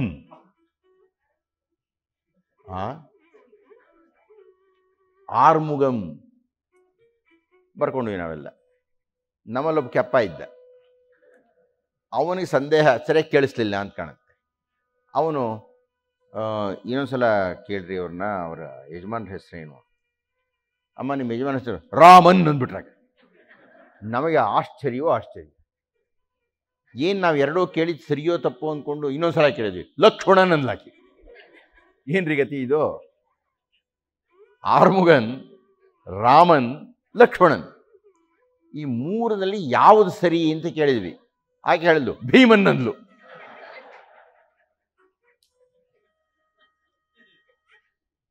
ಏನು ಮಾಡೋದೀಗ? ಆಮೇಲೆ ಅವರ ಆಚರಣೆ ಗೊತ್ತಾಯಿತು. ಅವರಿಗೆ ದ್ರೌಪದಿ ಕಥಾನಾಯಕಿ ಈಗಲೂ ಇದೆ ಇದು ಕಾನೂನು. ಏನಾಗಿದೆ ಅಂದರೆ ಭಾರತದ ಕಾನೂನೇ ಇದನ್ನು ಒಪ್ಕೊಂಡ್ಬಿಟ್ಟಿದೆ. ಏನಂತ? ತೊದವರ ಮನೆಯಲ್ಲಿ ದ್ರೌಪದಿ ಅವರ ದೈವವಾದ ಕಾರಣ ಅವರ ಮನೆಯಲ್ಲಿ ಯಾವುದೇ ಹೆಣ್ಣು ಒಂದು ಮನೆಗೆ, ನಮಗೆ ಅರಗಿಸಿಕೊಳ್ಳೋಕೆ ಆಗಲ್ಲ ಈ ಸಂಗತಿ, ಸತ್ಯ ಸಂಗತಿ ಇದು. ಇವತ್ತು ಹೇಳ್ತಾ ಇರೋದು ಕಾನೂನು, ಧರ್ಮದ ಮಿತಿಯಲ್ಲಿ ಕಾನೂನು ಎಷ್ಟು ಬಿಡ್ದಾಗಿದೆ ನೋಡಿ. ಈಗ ಯಾವುದೇ ಒಂದು ಮನೆಗೆ ಅಲ್ಲೊಂದು 4-5 ಜನ ಅಣ್ತಮ್ಮಂದಿರಿದ್ದರೆ ಯಾವುದೇ ಹೆಣ್ಣು ಒಬ್ಬನನ್ನು ಮದುವೆಯಾಗಿದ್ದಾಳೆ ಅಂದರೆ ಉಳಿದ 4 ಜನಕ್ಕೂ ಆಕೆ ಹೆಂಡತಿ. ಒಪ್ತೀರಾ ನೀವು? ಊಹೆ ಮಾಡ್ಕೊಳ್ಳೋಕ್ಕೂ ಆಗಲ್ವಲ್ರಿ. ಕಾನೂನು, ಧರ್ಮ, ಅವ್ರಿಗದೇ ಧರ್ಮ. ನಮ್ಮ ಕಾನೂನು ಒಪ್ಕೊಂಡಿದೆ. ಪ್ರತ್ಯೇಕವಾದ ಕಲಂ ಹೇಳಿದೆ ಅದಕ್ಕೆ. 1500-400 ವರ್ಷಗಳ ಹಿಂದೆ ಶ್ರೀ ಶ್ರೀ ಶಂಕರ ಭಗವತ್ಪಾದರು ಎಷ್ಟು ವಿಶದವಾಗಿ ಇದನ್ನು ಅಧ್ಯಯನ ಮಾಡಿದರು ನೋಡಿ. ಯಸ್ಮಿನ್ ದೇಶೇ ಕಾಲೇ ನಿಮಿತ್ತೇ ಚ ಯಃ ಧರ್ಮಃ ಅನುಷ್ಠೀಯತೆ ದೇಶ ಕಾಲ ನಿಮಿತ್ತಾಂತರೇಷು ಅಧರ್ಮೋ ಭವತಿ. ದೇಶ ಕಾಲ ಕಾರಣಗಳು ಬದಲಾವಣೆ ಆಗ್ತಾ ಇದ್ದ ಹಾಗೆ ಈ ಧರ್ಮ ಅನ್ನೋದು ಬದಲಾವಣೆ ಆಗಿಬಿಡುತ್ತಪ್ಪ. ಆದ್ದರಿಂದ ಅಯಂ ಧರ್ಮ ಅಯಂ ಅಧರ್ಮ ಶಾಸ್ತ್ರಸ್ಯ ವಿಜ್ಞಾನೇ ಕಾರಣಂ. ನೀವು ಧರ್ಮವನ್ನು ಅಧರ್ಮವನ್ನು ನಿರ್ಣಯಿಸಬೇಕಾಗಿದ್ದರೆ ಕಾನೂನಿನ ಮೂಲಕ ಸಾಧ್ಯ ಇಲ್ಲ. ದೇಶದ ಕಾನೂನಿನ ಮೂಲಕ ಆಗೋದೇ ಇಲ್ಲ. ಹಾಗಾದರೆ ಯಾವುದನ್ನು ಆಧರಿಸಬೇಕು ಧರ್ಮ ಅಂದರೆ? ಅಸಲು ಧರ್ಮ ಅಂದರೆ ಅರ್ಥ ಏನು? ಅಯಂ ಧರ್ಮ ಅಯಂ ಅಧರ್ಮ, ಯಾವುದು ಧರ್ಮ ಯಾವುದು ಅಧರ್ಮ ಅಂತ ನಿರ್ಣಯ ಆಗಬೇಕಾಗಿದ್ದರೆ ಶಾಸ್ತ್ರಸ್ಯ ವಿಜ್ಞಾನೇ ಕಾರಣಂ. ಅದಕ್ಕೆ ಶಾಸ್ತ್ರಾಧಾರವಿದ್ದರೆ, ನಮಗೆ ವೈದಿಕರಿಗೆ ವೇದಾಧಾರ ಇರಬೇಕು, ಜೈನರಿಗೆ ಮಹಾಪುರಾಣ ಇರಬೇಕು, ಮುಸಲ್ಮಾನರಿಗೆ ಅವರ ಪವಿತ್ರ ಕುರಾನ್ ಇರಬೇಕು, ಕ್ರಿಶ್ಚಿಯನ್ನರಿಗೆ ಅವರ ಬೈಬಲ್ ಇರಬೇಕು, ಸಿಖ್ಖರಿಗೆ ಅವರ ಗುರುಗ್ರಂಥ ಸಾಹಿಬ್ ಇರಬೇಕು. ಅಂದರೆ ಯಾವುದೋ ಅವರದೊಂದು ಮೂಲ ಗ್ರಂಥ ಇರುತ್ತಲ್ರಿ, ಧರ್ಮ ಇರುತ್ತಲ್ರಿ, ಧಾರ್ಮಿಕ ಶ್ರದ್ಧೆ. ವೇದ ಅಂದರೆ ಧರ್ಮ ಅಂತಲೇ. ಪುರುಷಾರ್ಥ ಚತುಷ್ಟಯದಲ್ಲಿ ವೇದ ಸಂಬಂಧಪಡ್ತಕ್ಕಂಥದ್ದು ಕೇವಲ ಧರ್ಮಕ್ಕೆ. ಅರ್ಥ ವೇದ ಹೇಳ್ಕೊಡ್ಬೇಕಾಗಿಲ್ಲ, ಅದನ್ನು ಪತ್ತಿ ಕೇಳಿದ್ರೆ ಹೇಳ್ತಾರೆ ಅರ್ಥ ಹೇಗೆ ಸಂಪಾದನೆ ಮಾಡೋದು ಅಂತ. ಕಾಮ, ಅರ್ಥ ಕಾಮ, ಕಾಮ ಇರುವೆಯಿಂದ ಆನೆ ತನಕ ಎಲ್ಲರೂ ಅದಾಗದೇ ಗೊತ್ತಾಗ್ಬಿಡುತ್ತೆ. ಮೋಕ್ಷ ಇದೆಲ್ಲ ಬಿಟ್ಟ ಮೇಲಿನ ವಿಷಯ. ಇದು ಯಾವುದಕ್ಕೂ ವೇದ ಸಂಬಂಧ ಇಲ್ಲ. ವೇದ ಸಂಬಂಧಪಟ್ಟಿರತಕ್ಕಂಥದ್ದು ಕೇವಲ ಧರ್ಮಕ್ಕೆ. ಶಾಸ್ತ್ರಸ್ಯ ವಿಜ್ಞಾನೇ ಕಾರಣ. ನೋಡಯ್ಯ, ಶ್ರೀ ಶಂಕರ ಭಗವತ್ಪಾದರು ಹೇಳ್ತಾ ಇದ್ದಾರೆ, ನೀನು ಧರ್ಮವನ್ನು ಅರ್ಥ ಮಾಡಿಕೊಳ್ಬೇಕಾಗಿದ್ದರೆ, ಧಾರ್ಮಿಕನಾಗಿರಬೇಕಾಗಿದ್ದರೆ, ಶಾಸ್ತ್ರಾಧಾರವಾದಂತಹ ಕರ್ಮಗಳನ್ನು ಮಾಡಿದರೆ ಅದು ಧರ್ಮ. ಧರ್ಮ ಅಂದ್ರೇನು? ಶಾಸ್ತ್ರಬದ್ಧವಾದ ಕರ್ಮ. ಉದಾಹರಣೆಗೆ ಮಾತೃದೇವೋ ಭವ. ಯಾರಿಲ್ಲ ಅಂತಾರ್ರಿ? ಯಾವ ಕಾಲದಲ್ಲಿ ಇಲ್ಲ ಅಂತಾರ್ರಿ? ಯಾವ ದೇಶದಲ್ಲಿ ಅಂತಾರೆ? ಯಾವ ಕಾರಣದಿಂದ ಇಲ್ಲ ಅಂತಾರೆ? ಗುರುಗಳಿಗೆ ಬೆಲೆ ಕೊಡಬೇಕು. ಯಾರಿಲ್ಲ ಅಂತಾರೆ? ಯಾವತ್ತಿಲ್ಲ ಅಂತಾರೆ? 1000 ವರ್ಷ ಮುಂದೆ ಹೋದರೂ ಅದೇ ನೀವೇ, 10,000 ವರ್ಷದ ಹಿಂದಿಂದೂ ಅದೇ ನೀವೇ. ಅಂದರೆ ಯಾವುದನ್ನು ಶಾಸ್ತ್ರ ಮಾನ್ಯ ಮಾಡುತ್ತದೆಯೋ ಆ ಕರ್ಮಗಳನ್ನು ಧರ್ಮ. ಹೀಗಾಗಿ ನೀವು ಧರ್ಮಾನುಯಾಯಿಗಳಾಗಿದ್ದೀರಿ ಅಂದರೆ ಶಾಸ್ತ್ರವನ್ನು ಅನುಸರಿಸ್ತಾ ಇದ್ದೀರಿ ಅಂತ. ಮುಂದಕ್ಕೆ ಹೋಗೋಣ. 3 ಆಯಿತು. ಆಗಲಿ 4ನೆಯದು. ಇದು ಇಡೀ ಶ್ರೀಮದ್ ರಾಮಾಯಣದ ಸಂದೇಶ. ಶ್ರೀರಾಮ ಹೇಳ್ತಕ್ಕಂಥದ್ದು. ಲಕ್ಷ್ಮಣ ಹೇಳಿದ್ದಾನಲ್ಲ, ಮಯಾ ಪಾರ್ಶ್ವೇ ಸಧನುಷಾ ತವ ಗುಪ್ತಸ್ಯ ರಾಘವ. ನಾನಿನ್ನು ಪಕ್ಕದಲ್ಲಿ ನಿಂತ್ಕೊಂಡು ಬಿಲ್ ಹಿಡ್ಕೊಂಡು ನಿಂತ್ಕೊಂಡ್ರೆ ಯಾರಯ್ಯ ನಿನ್ನ ಮಾತಾಡಿಸೋದು ಅನ್ನೋದಕ್ಕೆ ಉತ್ತರ ಹೇಳ್ತಾ ಇದ್ದಾರೆ ಶ್ರೀರಾಮರು.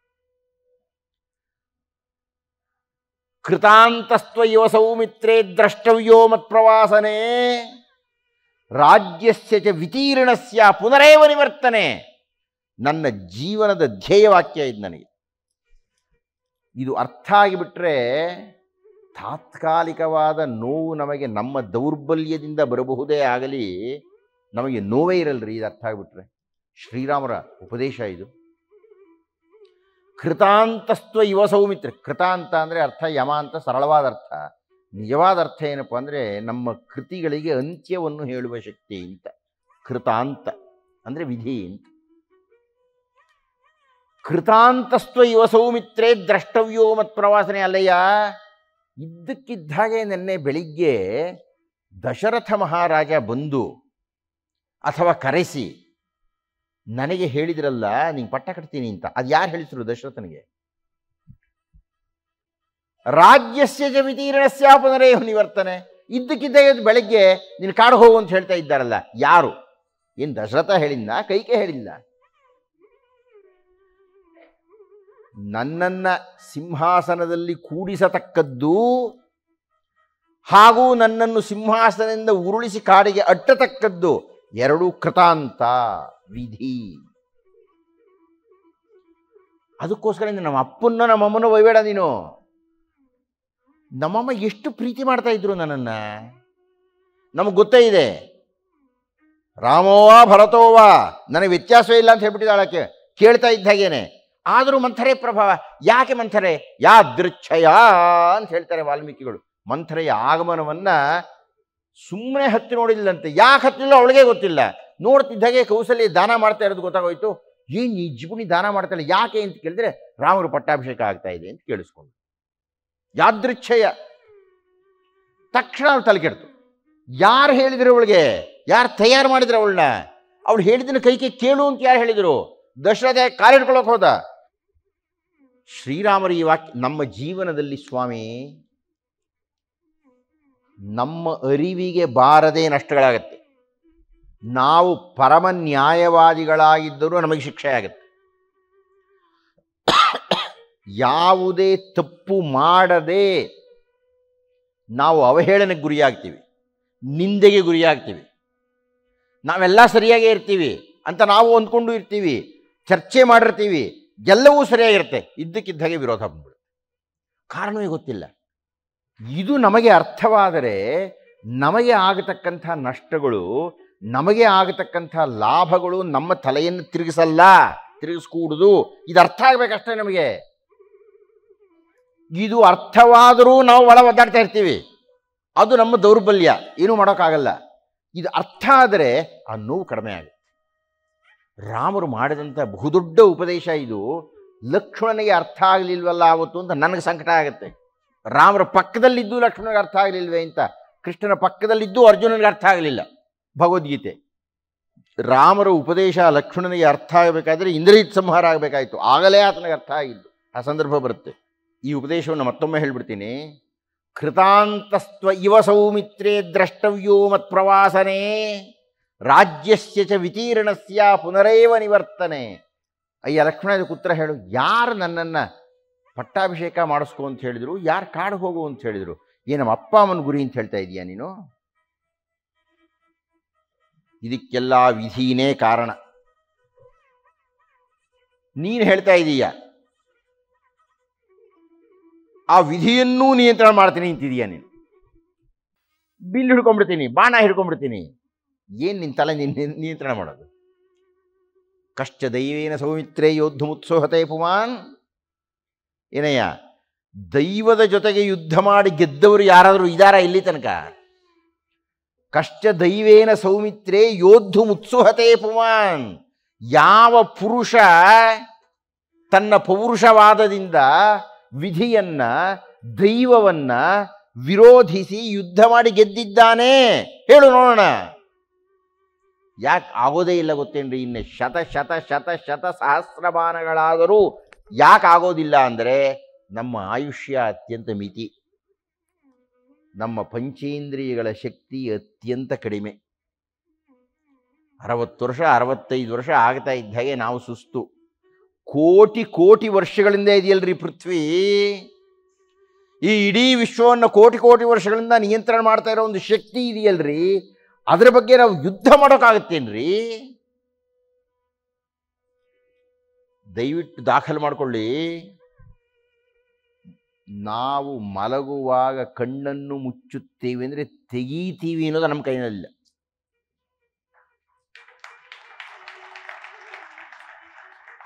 ನಾಳೆ ಏನಾಗುತ್ತೆ ಅಂತ ಯಾರಿಗೆ ಹೇಳೋಕ್ಕಾಗುತ್ತೆ? ಕಶ್ಚದೈವೇನ ಸೌಮಿತ್ರೇ ಯೋದ್ಧಮುತ್ಸುಹತೆ ಪುಮಾನ್. ಎಂಥ ಅದ್ಭುತವಾದ 5 ಹೇಳಿಕೆಗಳನ್ನು ಹೇಳಿದರು ಶ್ರೀರಾಮರು. ಪೆದ್ದಣ್ಣ ಮಹಾಮೂರ್ಖ, ಪೌರುಷವಾದಿ. ಲಕ್ಷ್ಮಣ ಏನು ಹೇಳ್ತಾನೆ ಗೊತ್ತಾ ಈಗ? ಅಯ್ಯೋ ಅಣ್ಣಯ್ಯ, ವಿಕ್ಲವೋ ವೀರ್ಯಹೀನೋ ಯಹ ಸಧರ್ಮಮನುವರ್ತತೆ. ಅಯ್ಯೋ ಪೆದ್ದಣ್ಣ, ಇದೆಲ್ಲ ನಪುಂಸಕರು ಹೇಳೋ ಮಾತು ಅಂದ್ಬಿಟ್ಟು. ಹೇಳ್ಬೋದೆ ಲಕ್ಷ್ಮಣ? ಶ್ರೀರಾಮರು ಹೇಳ್ಬೋದೆ ಈ ಮಾತನ್ನ? ವಿಕ್ಲವೋ ವೀರ್ಯಹೀನೋ, ತಲೆ ಕೆಟ್ಟಿರೋರು, ವೀರ್ಯ ಇಲ್ಲ ಅಂದ್ರೆ ನಪುಂಸಕ. ನಪುಂಸಕರು ಹೇಳೋ ಮಾತು ಹೇಳ್ತಿದೆಯಲ್ಲಪ್ಪ ಅಣ್ಣ. ವೀರಾಹ ಸಂಭಾವಿತಾತ್ಮಾನೋ ನ ದೈವಂ ಪರ್ಯುಪಾಸತೆ. ನನ್ನಂತಹ ವೀರರು, ನನ್ನಂತಹ ಸಂಭಾವಿತರು ದೇವರಿಗೆ ಬೆಲೆ ಕೊಡಲ್ರಿ.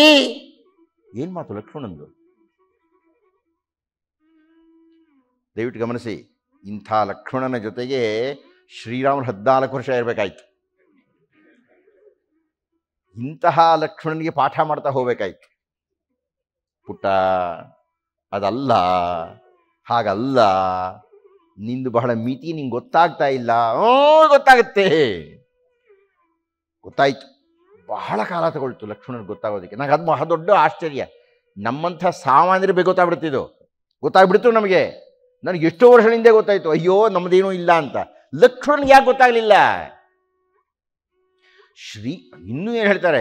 ಅತ್ಯಂಕುಶಮಿವೋದ್ಧಾಮಂ ಗಜಂ ಬಲಮದೋದ್ಧತಂ ಪ್ರಧಾವಿತಮಹಂ ದೈವಂ ಪೌರುಷೇಣ ನಿಯುಕ್ತಯೇ. ಅಯ್ಯಯ್ಯಪ್ಪ, ಈ ದೈವ ಅನ್ನೋದು ಅಂಕುಶರಹಿತವಾಗಿರತಕ್ಕಂತಹ ಮದ ಗಜದಂತೆ ಹೋಗ್ತಾ ಇದೆ ಅಣ್ಣಯ್ಯ. ನಾನು ನನ್ನ ಪೌರುಷ ಅನ್ನೋ ಸರಪಳಿಯಿಂದ ಹಾಕಿ ಹಿಡಿದು ಎಳೆದು ಬಿಡ್ತೀನಿ. ಆಯ್ತಾ ಇವನು ಎಳೆಯೋದಕ್ಕೆ? ಇದಕ್ಕೆ ರಾಮರು ಏನು ಉತ್ತರ ಹೇಳ್ಬೇಕ್ರಿ? ಏನು ಹೇಳಬೇಕೋ ಅದನ್ನು ಹೇಳಿದರು. ಲಕ್ಷ್ಮಣ ನೀನು ನಪುಂಸಕ ಅಂದ್ಬಿಟ್ಟ. ನಪುಂಸಕರಾಡೋ ಮಾತಾಡ್ತಾ ಇದೀಯಾ ಅಂದ್ಬಿಟ್ಟ ರಾಮನಿಗೆ. ಹೇಳಬಹುದಾದ ಪೌರುಷದ ಪುತ್ಥಳಿಯವರು. ಈಗ ವೀರ್ಯವಾನ್ನ ಚ ವೀರ್ಯೇಣ ಮಹತಾಸ್ವೇನ ವಿಸ್ಮಿತ ಅಂತಾರೆ ವಾಲ್ಮೀಕಿ ಮಹರ್ಷಿಗಳು ಶ್ರೀರಾಮರ ಬಗ್ಗೆ ಮಾತಾಡ್ತಾ ಪ್ರಾರಂಭದ ಶ್ಲೋಕಗಳಲ್ಲಿ ಅಯೋಧ್ಯಾಕಾಂಡದಲ್ಲಿ. ವೀರ್ಯವಾನ್ನ ಚ ವೀರ್ಯೇಣ, ಮಹಾವೀರ್ಯ ಸಂಪನ್ನರಾಗಿದ್ದರೂ ಏನೂ ಇಲ್ಲ, ಪರವಾಗಿಲ್ಲ ಬಿಡಪ್ಪ. ಈಗ ಮಹಾನ್ ವಿಜ್ಞಾನಿಗಳು, ಮಹಾನ್ ಶ್ರೀಮಂತರುಗಳು, ಕೋಟ್ಯಧೀಶರು, ಅವ್ರು ಏನು ಹೇಳ್ತಾರೆ? ಏನೋ ದೈವ ಕೊಟ್ಟಿದೆ ಇದೆ ಅಷ್ಟೇನ್ರಿ ಅಂತ, ನಮ್ಮದೇನೂ ಇಲ್ಲ ಅಂತ. ಭಗವತ್ಪಾದರು ಹರತಿ ನಿಮೇಷತ್ಕಾಲ ಸರ್ವಂ ಮಾ ಕುರು ಧನ ಜನ ಯೌವನ ಗರ್ವಂ. ಅಯ್ಯ, ನಿನ್ನ ಹತ್ರ ಹಣ ಇದೆ ಅಂತ, ಜನರು ನಿನ್ನ ಪರವಾಗಿದ್ದಾರೆ ಅಂತ, ನಿನಗೇನೋ ಮಹಾಕ್ರಿಯಾಶೀಲತೆ ಇದೆ ಅಂತ, ಮಾ ಕುರು ಧನ ಜನ ಯೌವನ ಗರ್ವಂ, ಅದರಿಂದ ಗರ್ವಿಷ್ಠನಾಗಬೇಡ. ಹರತಿ ನಿಮೇಷತ್ಕಾಲ ಸರ್ವಂ, ಕ್ಷಣ ಮಾತ್ರದಲ್ಲೆಲ್ಲನೂ ಕಿತ್ತಾಕ್ಬಿಡುತ್ತೆ ವಿಧಿ ಏನಾದರೂ ಬಯಸಿಬಿಟ್ರೆ. ನಾವು ಇದನ್ನು ಎಷ್ಟು ಚೆನ್ನಾಗಿ ಅರ್ಥ ಮಾಡ್ಕೊಳ್ಬಹುದು ರಾಜಕೀಯದಲ್ಲಿ ಅಂದರೆ, ಮುಖ್ಯಮಂತ್ರಿಗಳ ಎಲ್ಲರೂ ಬೆಂಬಲ ಇರುತ್ತೆ, ಎಲ್ಲರ ಬೆಂಬಲ ಇರುತ್ತೆ. ಒಂದೇ ಒಂದು ಕ್ಷಣ, ಒಂದೇ ಒಂದು ದಿವಸ, ಎಲ್ಲ ನಾವು ಚರಿತ್ರೆಯಲ್ಲಿ ನೋಡ್ಬಿಟ್ಟಿದ್ದೀವಿ. ಆ ದೆಹಲಿಯ ಮುಖ್ಯಸ್ಥರು ಮುಖ್ಯಮಂತ್ರಿಯ ಬಗ್ಗೆ ಸ್ವಲ್ಪ ಅವಗಣನೆ ತಗೊಂಡ್ರು ಎಲ್ಲರೂ ಅಂದ್ಬಿಟ್ಬಿಡ್ತಾರೆ, ಕೈ ಬಿಟ್ಬಿಡ್ತಾರೆ ಎಲ್ಲರೂ. ಒಂದೇ ಒಂದು ದಿವಸ ಆಸ್ಪತ್ರೆ ಸೇರಿದ್ದಾರೆ ಅಂದರೆ ಸಾಕು, ಎಲ್ಲರೂ ಕೈ ಬಿಟ್ಬಿಡ್ತಾರೆ. ಹರತಿ ನಿಮೇಷತ್ಕಾಲ ಸರ್ವಂ, ಕ್ಷಣ ಮಾತ್ರದಲ್ಲಿ ನಿಮ್ಮಲ್ಲಿರತಕ್ಕಂಥ ಯೌವನ ಧನ ಇವಳನ್ನೆಲ್ಲ ಕಿತ್ತಾಕ್ಬಿಡುತ್ತೆ ವಿಧಿ. ಲಕ್ಷ್ಮಣನಿಗೆ ಇದು ಅರ್ಥ ಆಗ್ತಾ ಇಲ್ಲ. ಶ್ರೀರಾಮರು ಈ ಉಪದೇಶವನ್ನು ಕೊಟ್ಟರು ಲಕ್ಷ್ಮಣ ಇದು ನಪುಂಸಕರ ಉಪದೇಶ ಅಂತ ಹೇಳ್ಬಿಟ್ನಲ್ಲ ಆತ. ಈಗ ರಾಮರು ಏನು ಮಾಡಬೇಕು? ಏನು ಹೇಳ್ಬೇಕು ಈಗ? ಅವರು ಏನು ಮಾಡ್ಬೇಕ್ರಿ? ಶ್ರೀರಾಮರು ಮೌನವಾಗಿಬಿಡ್ತಾರೆ. ಹೇಳುವಷ್ಟು ಹೇಳಿದ್ದಾಯಿತು, ಇನ್ನೀವನ್ ಅರ್ಥ ಮಾಡ್ಕೊಳ್ಳಲ್ಲ. ಆದರೆ ನಾವು ಯಾರಿಗಾದರೂ ಏನಾದರೂ ಹೇಳಿ ಯಾವುದೋ ಒಂದು ಮಿತಿ ಇರುತ್ತೆ, ಆಯಿತು ನಿಮ್ಮ ಇಷ್ಟ. ಕೊನೆಗೆ ಶ್ರೀರಾಮರು ಸುಮ್ಮನೆ ಆಗಿಬಿಟ್ರು. ಇಷ್ಟಾದ ಮೇಲೂ ಲಕ್ಷ್ಮಣ ಮಾತಾಡ್ತಾ ಹೋಗ್ತಾನೆ. ಅದೆಲ್ಲ ನಾನು ಹೇಳ್ತಾ ಹೋಗೋದಿಲ್ಲ, ಮುಂದಕ್ಕೆ ಹೋಗ್ಬಿಡೋಣ. ಆದರೆ ಇದರ ಒಂದು ಬಹುದೊಡ್ಡ ಸೌಂದರ್ಯ ಇದೆ, ಬಹಳ ದೊಡ್ಡ ಒಂದು ತಿರುವಿದೆ ಇದರೊಳಗೆ. ಅರ್ಥ ಮಾಡಿಕೊಳ್ಳುವವರಿಗೆ ಬಹಳ ದೊಡ್ಡ ಸಂದೇಶ ಇದೆ. ಕೌಸಲ್ಯಗೂ ಹಾಗೂ ಲಕ್ಷ್ಮಣನಿಗೂ ಹೇಳಿದ ಮೇಲೆ ಶ್ರೀರಾಮರು ಸೀತೆಯ ಹತ್ತಿರಕ್ಕೆ ಹೋದರು.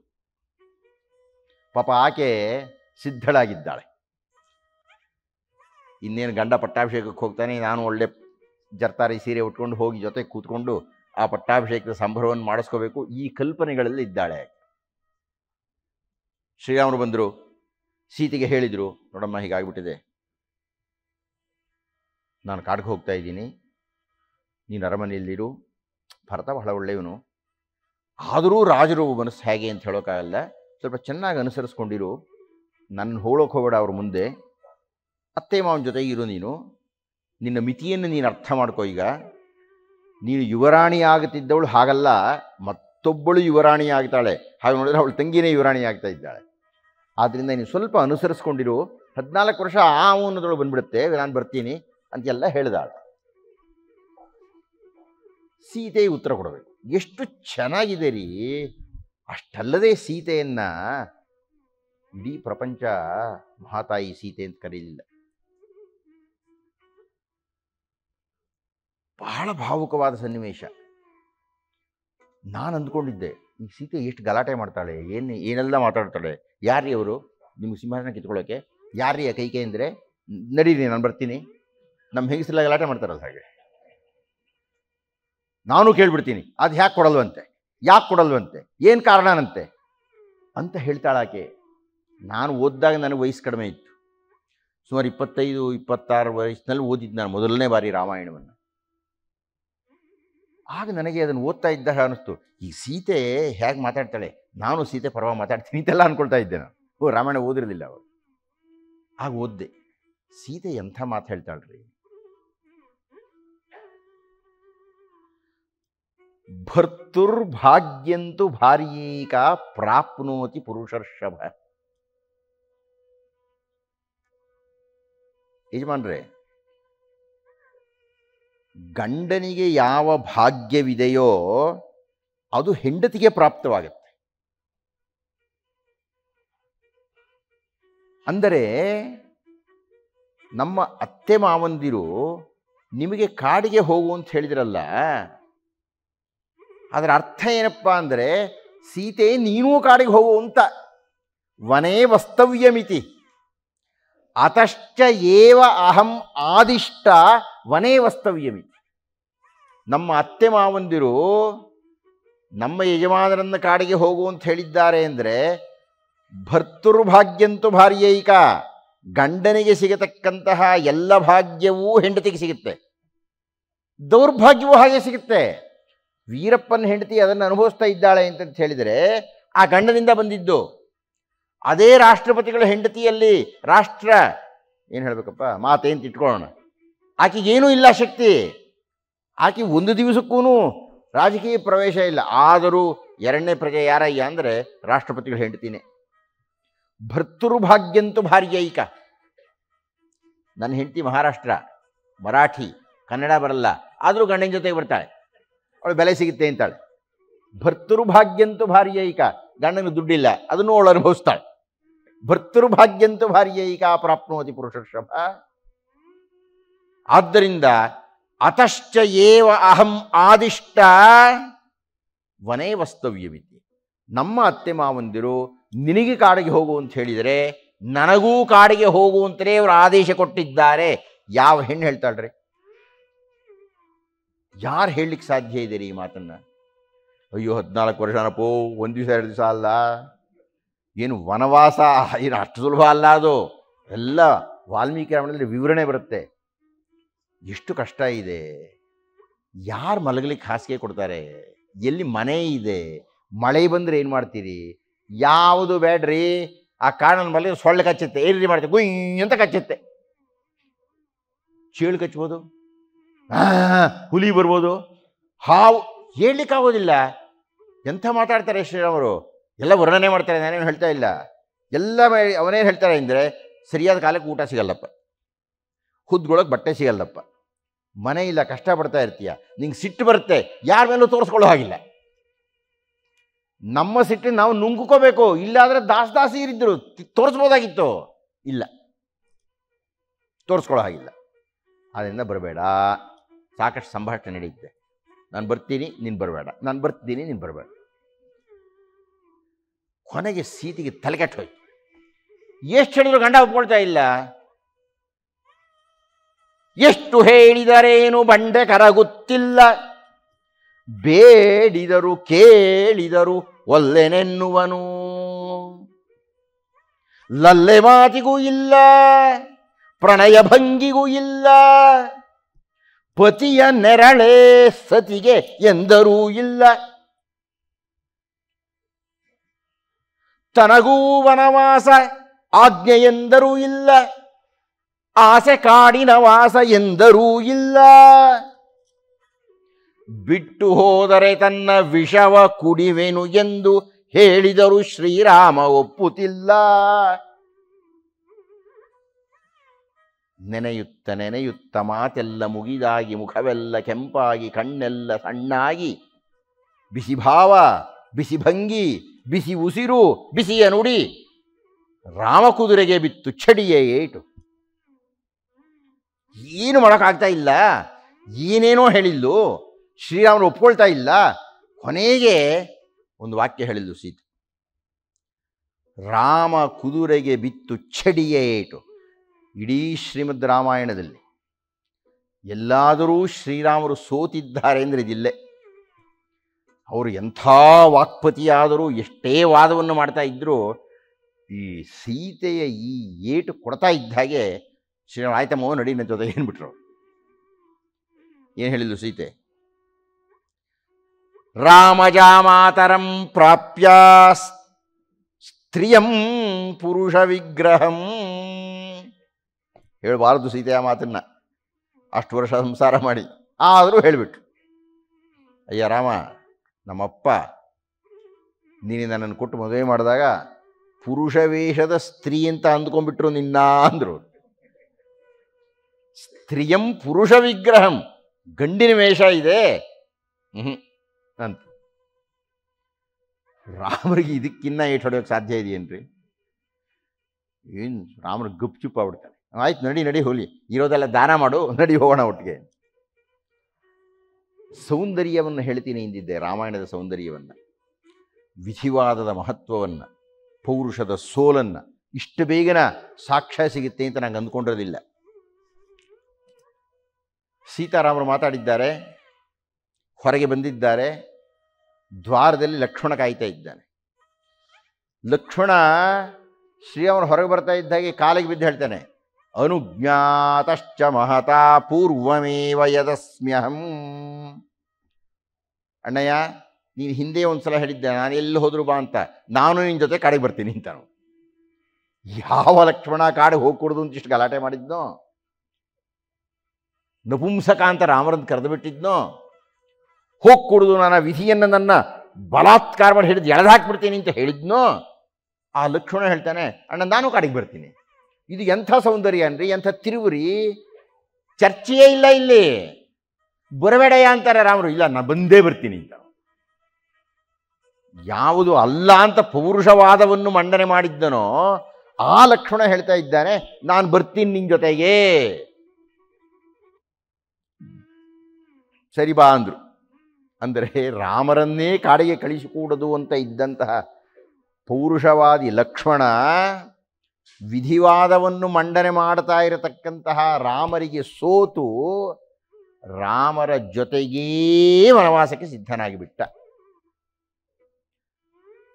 ಸರಿ, 3 ಜನವು ಹೊರಟಿದ್ದಾರೆ. ತಂದೆಗೆ ಒಂದು ಮಾತು ಹೇಳಿ ಹೋಗೋಣ ಅಂತ ಬಂದಿದ್ದಾರೆ.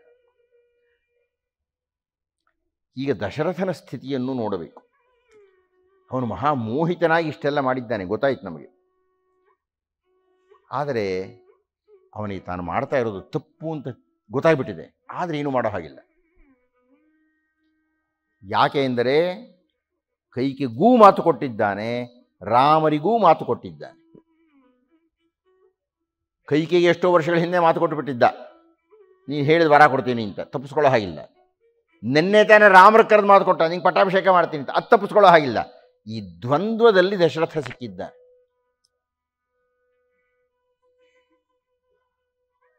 ರಾಮರು ಬಂದರು, ದಶರಥನಿಗೆ ನಮಸ್ಕಾರ ಮಾಡಿ, ಅಲ್ಲಿ ತನಕ ಮಾತಾಡಿಲ್ಲ ದಶರಥರು, ಸುಮ್ಮನೆ ಇದ್ದರು.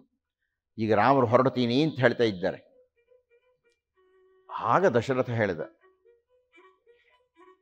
ಅಯ್ಯೋ, ನನಗೆ ತಕ್ಷಣ ಈ ಮಾತು ನೆನಪಿಸಿಕೊಂಡಾಗೆಲ್ಲ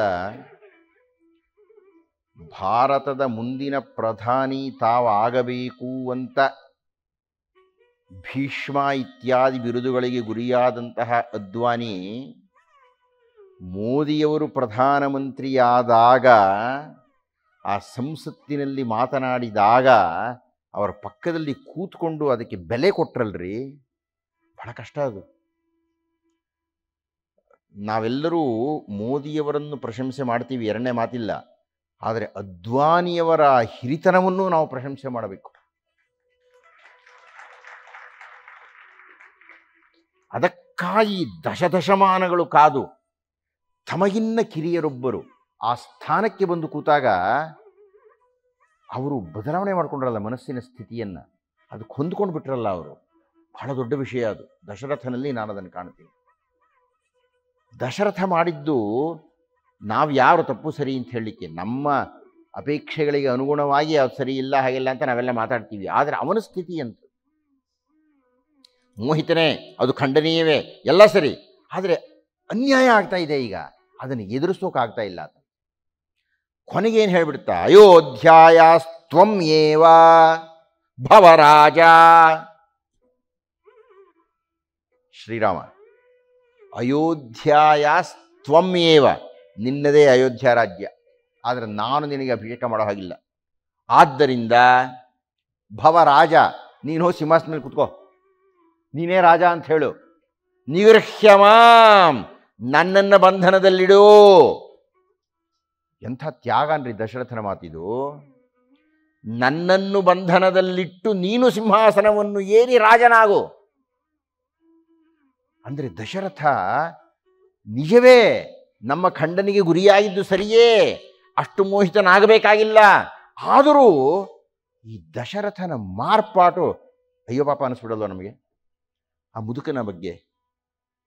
ನನ್ನನ್ನು ಬಂಧನದಲ್ಲಿಟ್ಟು ನೀನು ರಾಜ ಆಗಯ್ಯ. ಆದರೆ ರಾಮರು ದೊಡ್ಡವರು, ಆ ಮಾತು ಹೊರಾಡಲ್ಲ. ಅದು ಬರೀ ಲಕ್ಷ್ಮಣನ ಮಾತಷ್ಟೇನೆ. ಲಕ್ಷ್ಮಣ ಹೇಳ್ತಾರೆ, ಏನು ಹೀಗೆಲ್ಲ ಮಾತಾಡ್ತಾರೇನಪ್ಪ ನೀನು? ನನಗೆ ನೈವಾಹಂ ರಾಜ್ಯಮಿಚ್ಛಾಮಿ ನ ಸುಖಂ ನ ಚ ಮೈಥಿಲೀಂ ನೈವ ಸರ್ವಾನಿ ಮಾನ್ ಕಾಮಾನ್ ನ ಸ್ವರ್ಗಂ ನೈವ ಜೀವಿತಂ. ಅಪ್ಪ, ನನಗೆ ರಾಜ್ಯದಲ್ಲಾಗಲಿ ಸ್ವರ್ಗದಲ್ಲಾಗಲಿ ಸೀತೆಯಲ್ಲಾಗಲಿ ಕೊನೆಗೆ ಈ ಬದುಕಿನಲ್ಲಾಗಲಿ ಆಸಕ್ತಿ ಇಲ್ಲ.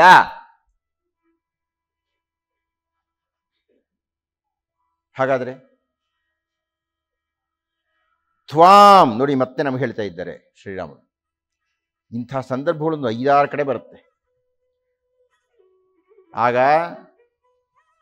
ಲಕ್ಷ್ಮಣನನ್ನು ಉದ್ದೇಶಿಸಿ ಹೇಳಿದರು, ಕೈಕೆಯನ್ನು ಉದ್ದೇಶಿಸಿ ಹೇಳಿದರು.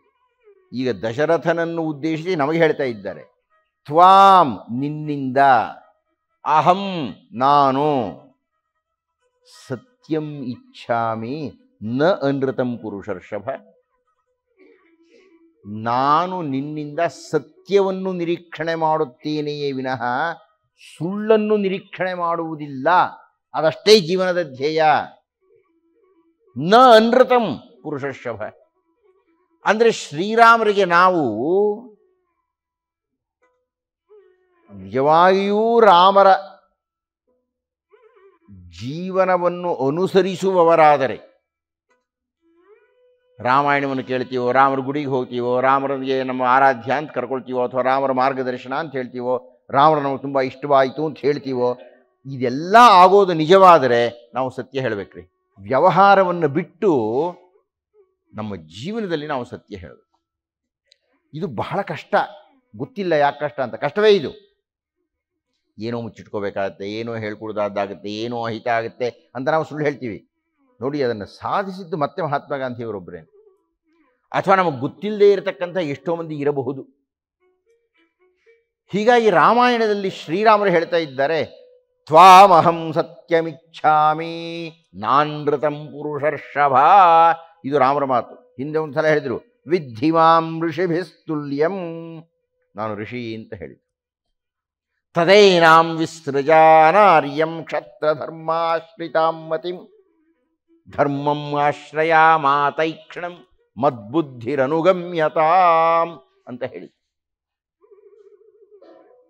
ಇವುಗಳನ್ನೆಲ್ಲ ನಮ್ಮನ್ನು ಉದ್ದೇಶಿಸಿ ಶ್ರೀರಾಮರು ಹೇಳ್ತಾ ಇದ್ದಾರೆ. ಆಯಿತು, ದಶರಥ ಮಹಾರಾಜ ಯಾವಾಗ ಶ್ರೀರಾಮರು ತಾನು ಹೇಳಿದ್ದನ್ನು ಮಾಡಲಿಲ್ಲ, ಅಂದರೆ ತನ್ನನ್ನು ಸೆರೆಮನೆಗೆ ಹಾಕಲಿಲ್ಲ, ಅವರು ರಾಜರಾಗಲಿಲ್ಲ ಅಂತ ಗೊತ್ತಾಯಿತೋ, ಆಗ ದಶರಥ ಒಂದು ಪ್ರಾರ್ಥನೆಯನ್ನು ಮಾಡಿದ ಮಗನಲ್ಲಿ. ಮಗನೇ, ಹೊರಟು ನಿಂತಿದ್ದೀಯ, ಇವತ್ತೊಂದು ದಿವಸ ಇದ್ಬಿಡಯ್ಯ, ಒಂದು ದಿವಸ ಇರು, ಇಡೀ ರಾತ್ರಿ ನಾನು ನಿನ್ನನ್ನು ನೋಡ್ತೀನಿ.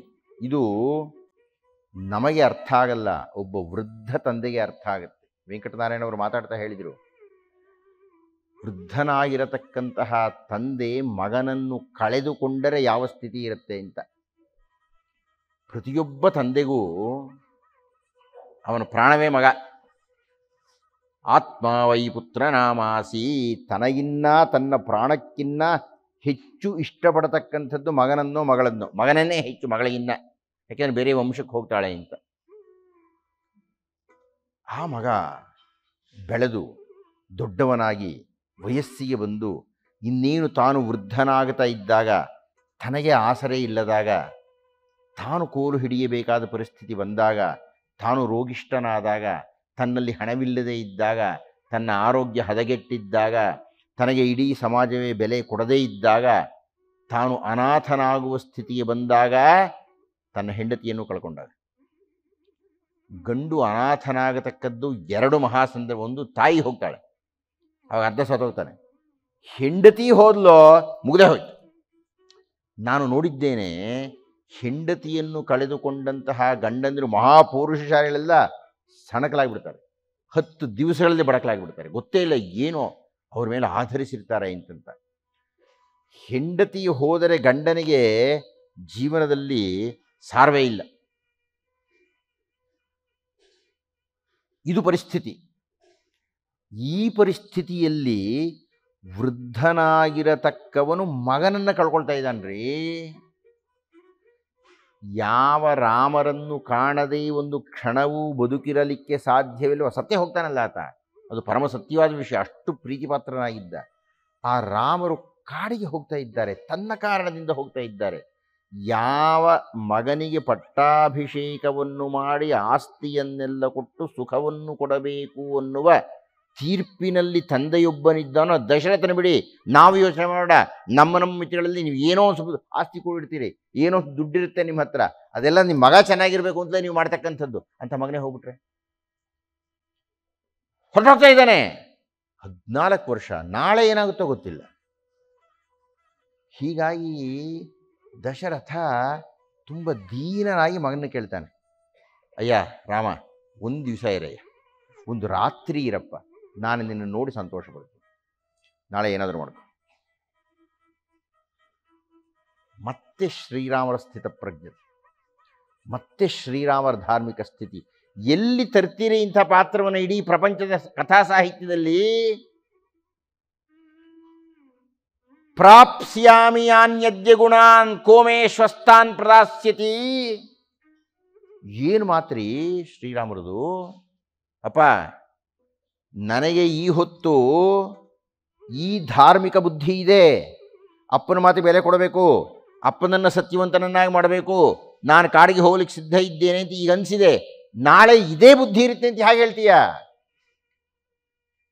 ನಾನು ಅಧರ್ಮಿಯಾಗಕೂಡದಾದರೆ, ನಿಮಗೆ ಸುಮ್ಮನೆ ಪುಟ್ಟ ಉದಾಹರಣೆ, ಯಾರಿಗೋ ಏನೋ ದಾನ ಮಾಡಬೇಕು ಅನಿಸುತ್ತೆ ಅಂತ ಇಟ್ಕೊಳ್ಳಿ. ನಿಮಗೆ ದಾನ ಮಾಡಬೇಕು ಅಂತ ಮರುಕ್ಷಣವೇ ಮಾಡಿಬಿಡಬೇಕು. ಮರುಕ್ಷಣದಲ್ಲಿ ಏನಾಗ್ತದೆ ಅಂತ ಹೇಳಲಿಕ್ಕಾಗಲ್ಲ. ಹೆಂಡತಿ ಬೇಡ ಅಂತ ಅನ್ಬೋದು, ಮನಸ್ಸೇ ಬದಲಾವಣೆ ಆಗ್ಬೋದು, ಇನ್ನೇನೋ ದರೆದು ಬರಬಹುದು, ಇನ್ಯಾವುದಕ್ಕೋ ದುಡ್ಡು ವಿನಿಯೋಗ ಮಾಡಬೇಕು ಅಂತ ಆಗ್ಬೋದು. ನೀವು ಏನನ್ನಾದರೂ ನಿಶ್ಚಯ ಮಾಡಿದರೆ ಅದನ್ನು ಪ್ರಕಟಗೊಳಿಸಬೇಕು, ತಕ್ಷಣ ಜಾರಿಗೆ ತರಬೇಕು. ಶ್ರೀರಾಮರು ಇದನ್ನು ಎಷ್ಟು ಅದ್ಭುತವಾಗಿ ಅವರಪ್ಪನಿಗೆ ಅಂಥ ಸ್ಥಿತಿಯಲ್ಲಿ ನಿರ್ಣಯಿಸ್ತಾ ಇದ್ದಾರೆ ಅಂದರೆ, ಕೋಮೇಶ್ವಸ್ತಾನ್ ಪ್ರದಾಸ್ಯತಿ. ಅಪ್ಪ, ಇವತ್ತು ನನಗೆ ಇರತಕ್ಕಂಥ ಬುದ್ಧಿ ನಾಳೆ ಇರುತ್ತೆ ಅಂತ ಯಾವ ಖಾಚಿತ್ಯ? ಆದ್ದರಿಂದ ಈ ಕ್ಷಣದಲ್ಲೇ ನಾನು ಹೊರಟು. ಅಷ್ಟು ಸುಲಭವಾಗಿ ಬಿಡಲಿಲ್ಲ. ಆದರೂ ಏನೇನೋ ಕಥೆ ನಡೀತೆ, ಅದೆಲ್ಲ ಬಿಟ್ಬಿಟ್ಟಿದ್ದೀನಿ ನಾನು. ಆ ಕೈಗೆ ನಾರು ಮಡಿ ತಂದು ಕೊಡ್ತಾಳೆ, ಎಲ್ಲರೂ ಉಟ್ಕೋಬೇಕು ಅಂತ ಹೇಳ್ತಾಳೆ, ವಿಶೇಷವಾಗಿ ಸೀತೆಗೂ ಉಡಿಸ್ತೀನಿ ಅಂತ ಹೇಳ್ತಾಳೆ.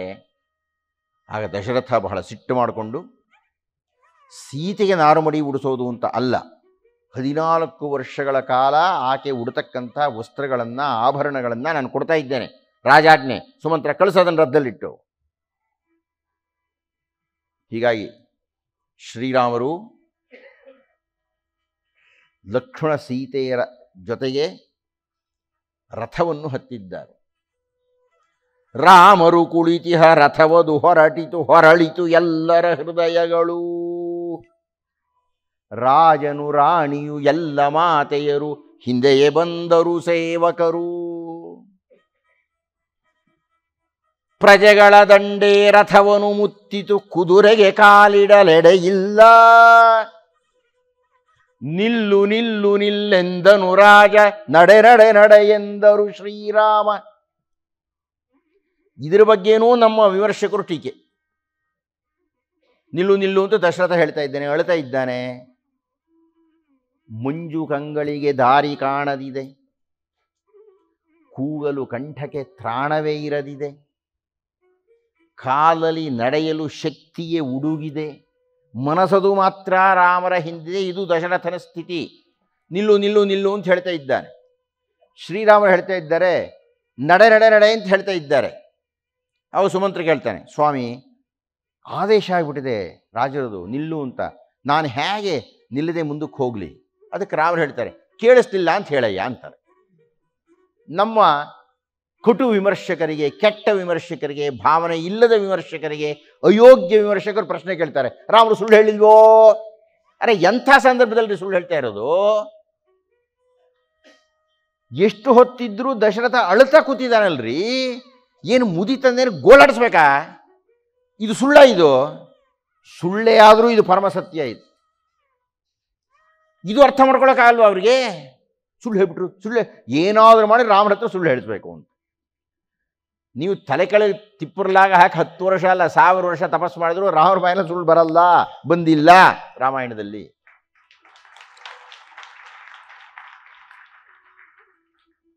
ಕುದುರೆ ಗೊರಸುಗಳ ರಥದ ಗಾರಿಗಳ ಶತ ಶತ ಶತ ಶತ ಪಾದಾಘಾತದ ಆ ಧೂಳು ಎದ್ದಿದೆ, ಧೂಳಿನ ಧೂಮವು ಗಗನವ ನಡರಿದೆ. ಧೂಳಿನ ಹಾಳೆಯ ಹಿಂದಿಹ ದಶರಥ ಎಡವಿದ ಬಿದ್ದನು ಮಣ್ಣಿನಲ್ಲಿ. ಬೀಳ್ತಾ ಇದ್ದ ಹಾಗೆ ಸತಿಯರ ಕೈಗಳ ಮಂಚದಿ ತಂದರು ಅರಮನೆ ಕತ್ತಲ ಕೋಣೆಗೆ. ದಶರಥನನ್ನ ಆ ಅರಮನೆಯ ಕತ್ತಲೆಯ ಕೋಣೆಗೆ ಎತ್ತುಕೊಂಡು ಬಂದಿದ್ದಾರೆ. ಆದರೆ ಆ ಊರಿನ ಪರಿಸ್ಥಿತಿ ಏನಾಗಿದೆ? ಶ್ರೀರಾಮರು ಹೊರಡ್ತಾ ಇದ್ದ ಹಾಗೆ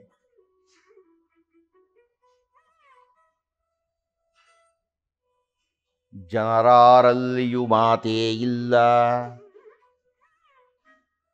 ಯಾರಿಗೂ ಯಾರ ಸಂಗವೇ ಇಲ್ಲ, ಅಡುಗೆಯ ಮನೆಯಲ್ಲಿ ಒಲೆಯೇ ಇಲ್ಲ, ಯಾರಿಗೂ ಹಸಿವಿನ ಪರಿವೆಯೇ ಇಲ್ಲ, ಯಜ್ಞಕುಂಡದಲ್ಲಿ ಅಗ್ನಿಯೂ ಇಲ್ಲ. ರೀತಿ ಕೃಷ್ಣಮೂರ್ತಿಗಳು ಕೂತಿದ್ದಾರೆ. ಯಜ್ಞಕುಂಡದಲ್ಲಿ ಅಗ್ನಿಯೇ ಇಲ್ಲ, ಋತ್ವಿಜರಾರೂ ಬರಲೇ ಇಲ್ಲ, ಮಂಗಳವಾದ್ಯವು ಮೊಳಗಲೇ ಇಲ್ಲ, ದೇವರ ಗುಡಿಗಳು ತೆರೆಯಲೇ ಇಲ್ಲ, ಅರ್ಚಕರಾರೂ ಬರಲೇ ಇಲ್ಲ, ಧೂಪದೀಪಗಳ ಸುಡಿವೇ ಇಲ್ಲ, ಭಕ್ತರೊಬ್ಬರೂ ಕಾಣಲೇ ಇಲ್ಲ, ಮದುವೆಗಳೆಲ್ಲ ನಿಂತು ಹೋದುವು, ಸುಖ ಸಂತೋಷವು ಸತ್ತು ಹೋಯಿತು, ಪ್ರಸವ ವೇದನೆಯ ಕೇಳುವರಿಲ್ಲ, ಹುಟ್ಟಿದ ಮಗುವಿಗೆ ಸ್ವಾಗತವಿಲ್ಲ, ಅರಮನೆಯೊಳಗಡೆ ಅಂದವೇ ಇಲ್ಲ, ಸಿಂಹಾಸನದಲ್ಲಿ ಕಾಂತಿಯೇ ಇಲ್ಲ, ಕರುವನು ಮೂಸುವ ಹೊಸುಗಳೇ ಇಲ್ಲ, ಹುಲ್ಲನು ಮುಟ್ಟುವ ಮೃಗಗಳೇ ಇಲ್ಲ, ನಿಲ್ಲಲು ನಡೆಯಲು ನುಡಿಯಲು ಆಗದ ಸತಿಯರ ಕೈಗಳ ಮಂಚದಿ ಮುದುರಿಹ ಅರೆ ಸತ್ತಂತಿಹ ರಾಜನ ತಂದರು, ಕೈಕೆಯ ಕತ್ತಲ ಕೋಣೆಗೆ ತಂದರು, ವೈರಿಯ ಗೃಹ ಅದ ಮಂಗಳ ಮನೆಯದು, ಜೀವಕ್ಕೆ ಕೊಳ್ಳಿಯ ನಿಟ್ಟಿಹ ಮನೆಯದು, ಮುದ್ದಿನ ಮೋಹಕ ಮಗನನು ಕಾಡಿಗೆ ಅಟ್ಟಿದ ಮಸಣದ ಮಾರಿಯ ಮೋರೆಯ ಮನೆಯದು, ಕೈಕೆಯ ಕತ್ತಲೆ ಕೋಣೆಯ ತೊರೆದನು, ರಾಮರ ಮಾತೆಯ ಗೃಹಬೇಕೆಂದನು,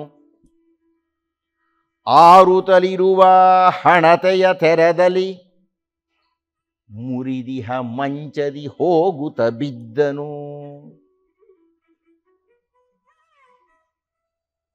ಅದರ ಬಗ್ಗೆ ನಾನು ಹೆಚ್ಚು ವರ್ಣನೆ ಮಾಡಲ್ಲ.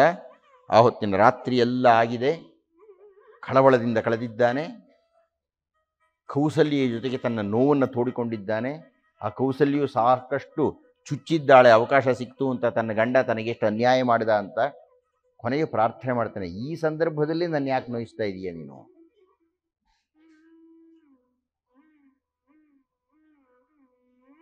ನಾವು ನಮ್ಮ ಸಂಪರ್ಕವನ್ನು ಯಾರ ಜೊತೆಗೆ ಹೇಗೆ ಇಟ್ಟುಕೊಳ್ಳುತ್ತೇವೋ, ನಮ್ಮ ಅಂತ್ಯಕಾಲದಲ್ಲೂ ನಮ್ಮ ಹಣೆ ಬರಹ ಹಾಗೆ ಆಗುತ್ತೆ. ನಾನು ಹೇಳ್ತೀನಿ, ನನಗೆ ಒಬ್ಬ ಧೂಮಪಾನಿಗಳ ಸಂಪರ್ಕವೂ ಇಲ್ಲ, ಒಬ್ಬ ಹೆಂಡ ಕುಡಿಯತಕ್ಕಂಥವ್ರದ್ದು ಸ್ನೇಹ ಇಲ್ಲ, ಯಾಕಿಲ್ಲಪ್ಪ ಅಂದರೆ ಯಾರೂ ನನ್ನ ಹತ್ರ ಬರೋದೇ ಇಲ್ಲ ಅಂಥವ್ರು.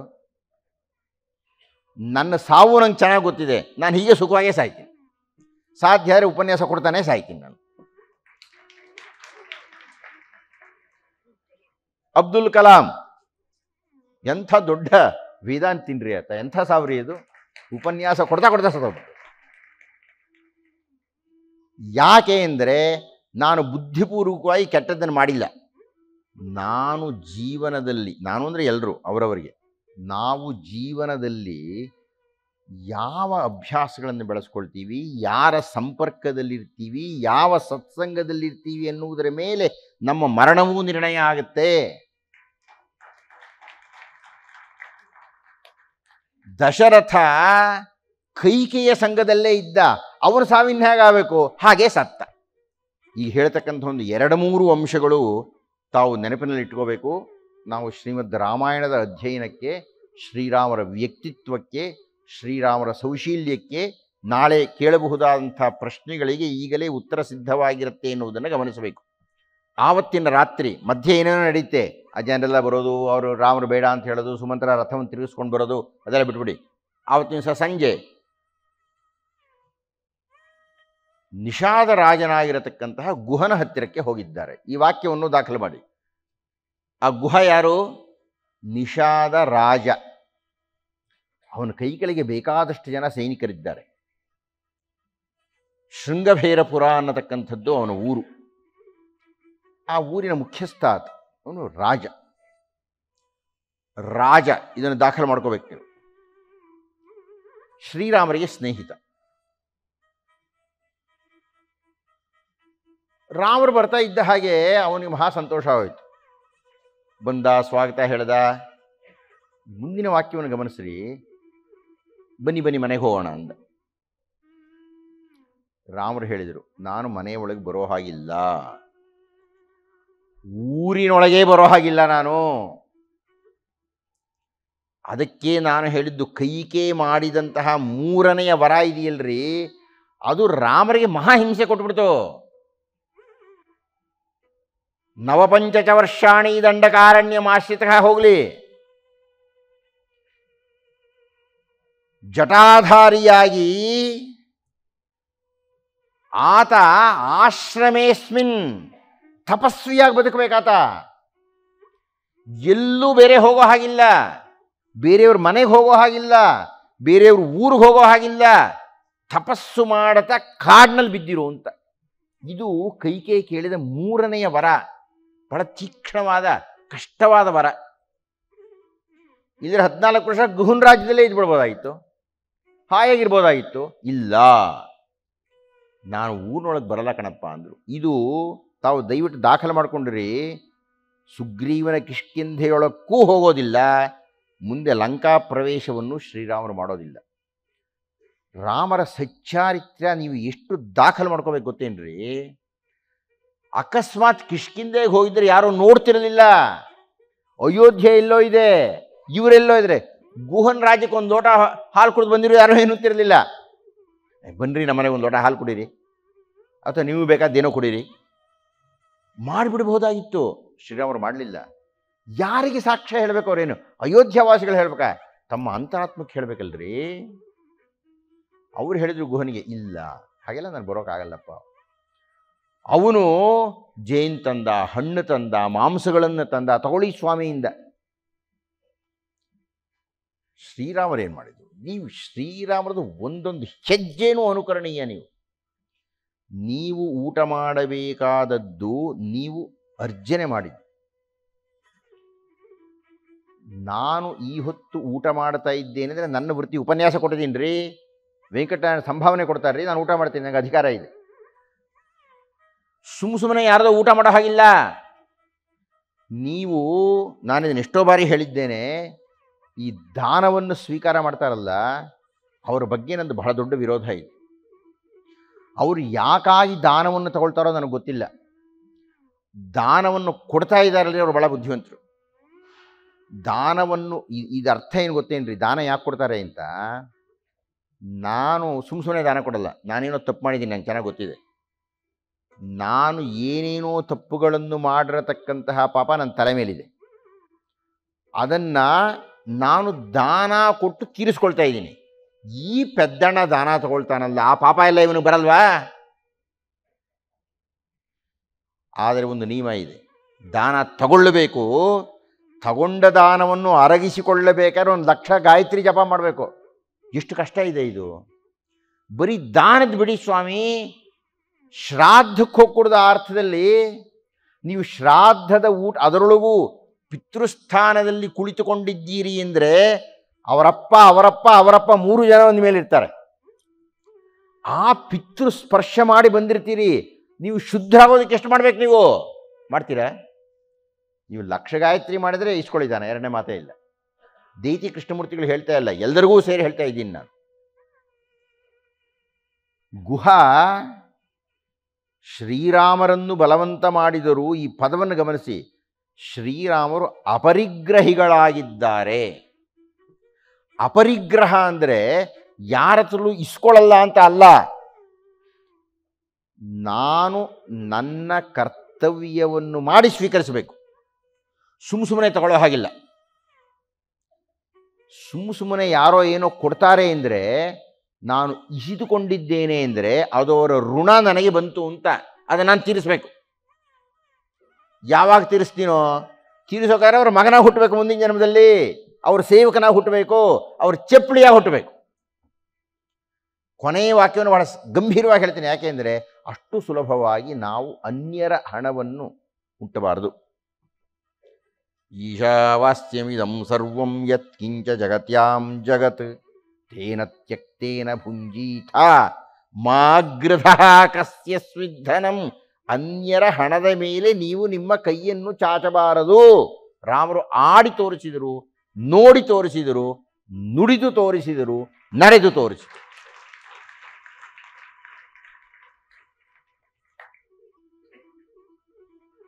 ಮಾರನೇ ದಿವಸ ಗುಹ ಶ್ರೀರಾಮರಿಗೆ ಹೇಳಿದ, ಸ್ವಾಮಿ ಏನು ಮಾಡಲಿ, ಈ ಗಂಗಾ ನದಿಯನ್ನು ದಾಟಿಸು. ಅದಕ್ಕಾಗಿ ಆತ ನೌಕೆಯನ್ನು ಸಿದ್ಧ ಮಾಡಿದ.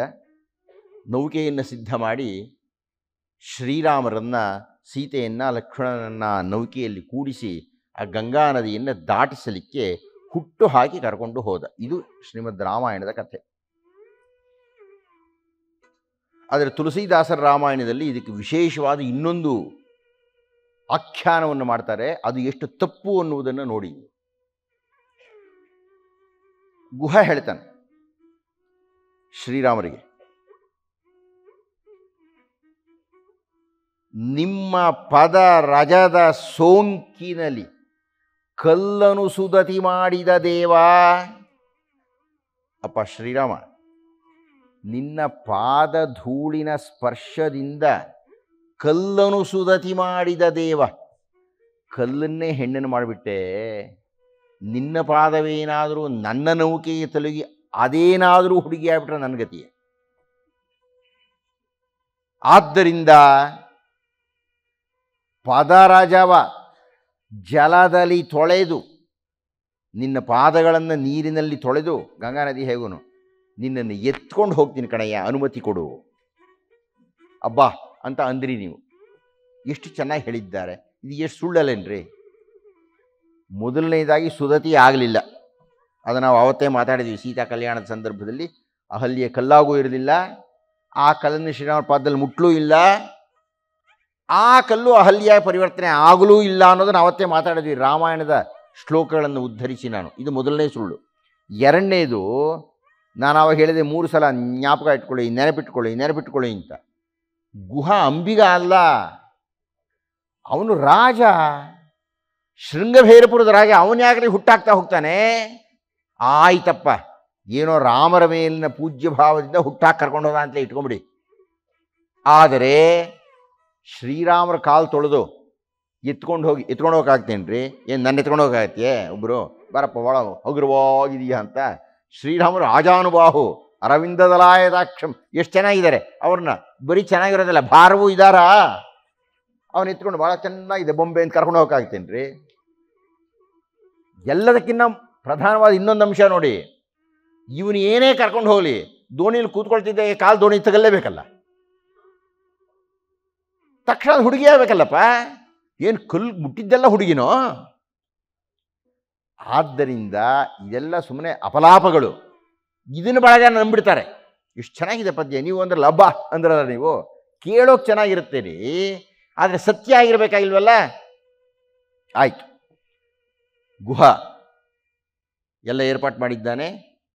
ಆ ನೌಕೆಯಲ್ಲಿ ಕುಳಿತು ಶ್ರೀರಾಮ ಸೀತಾ ಲಕ್ಷ್ಮಣರು ಗಂಗಾ ನದಿಯನ್ನು ದಾಟ್ತಾ ಇದ್ದಾರೆ. ಆಗ ಆ ಗಂಗೆಯ ಬಗ್ಗೆ, ಆ ಗಂಗಾವತರಣದ ಬಗ್ಗೆ ಹಿಂದೆ ನಾನು ಹೇಳಬೇಕಾಗಿತ್ತು. ಆ ಗಂಗಾವತರಣವನ್ನು, ಗಂಗೆಯ ಆಗಮನವನ್ನು ಕುರಿತು ನಾಳೆ ನಾನು ನನ್ನ ಉಪನ್ಯಾಸದಲ್ಲಿ ಆರಂಭ ಮಾಡ್ತೀನಿ ಅಂತ ಹೇಳ್ತಾ ಇಂದಿನ ಉಪನ್ಯಾಸ ಮುಕ್ತಾಯ ಮಾಡ್ತಾ ಇದ್ದೇನೆ. ನಮಸ್ಕಾರ.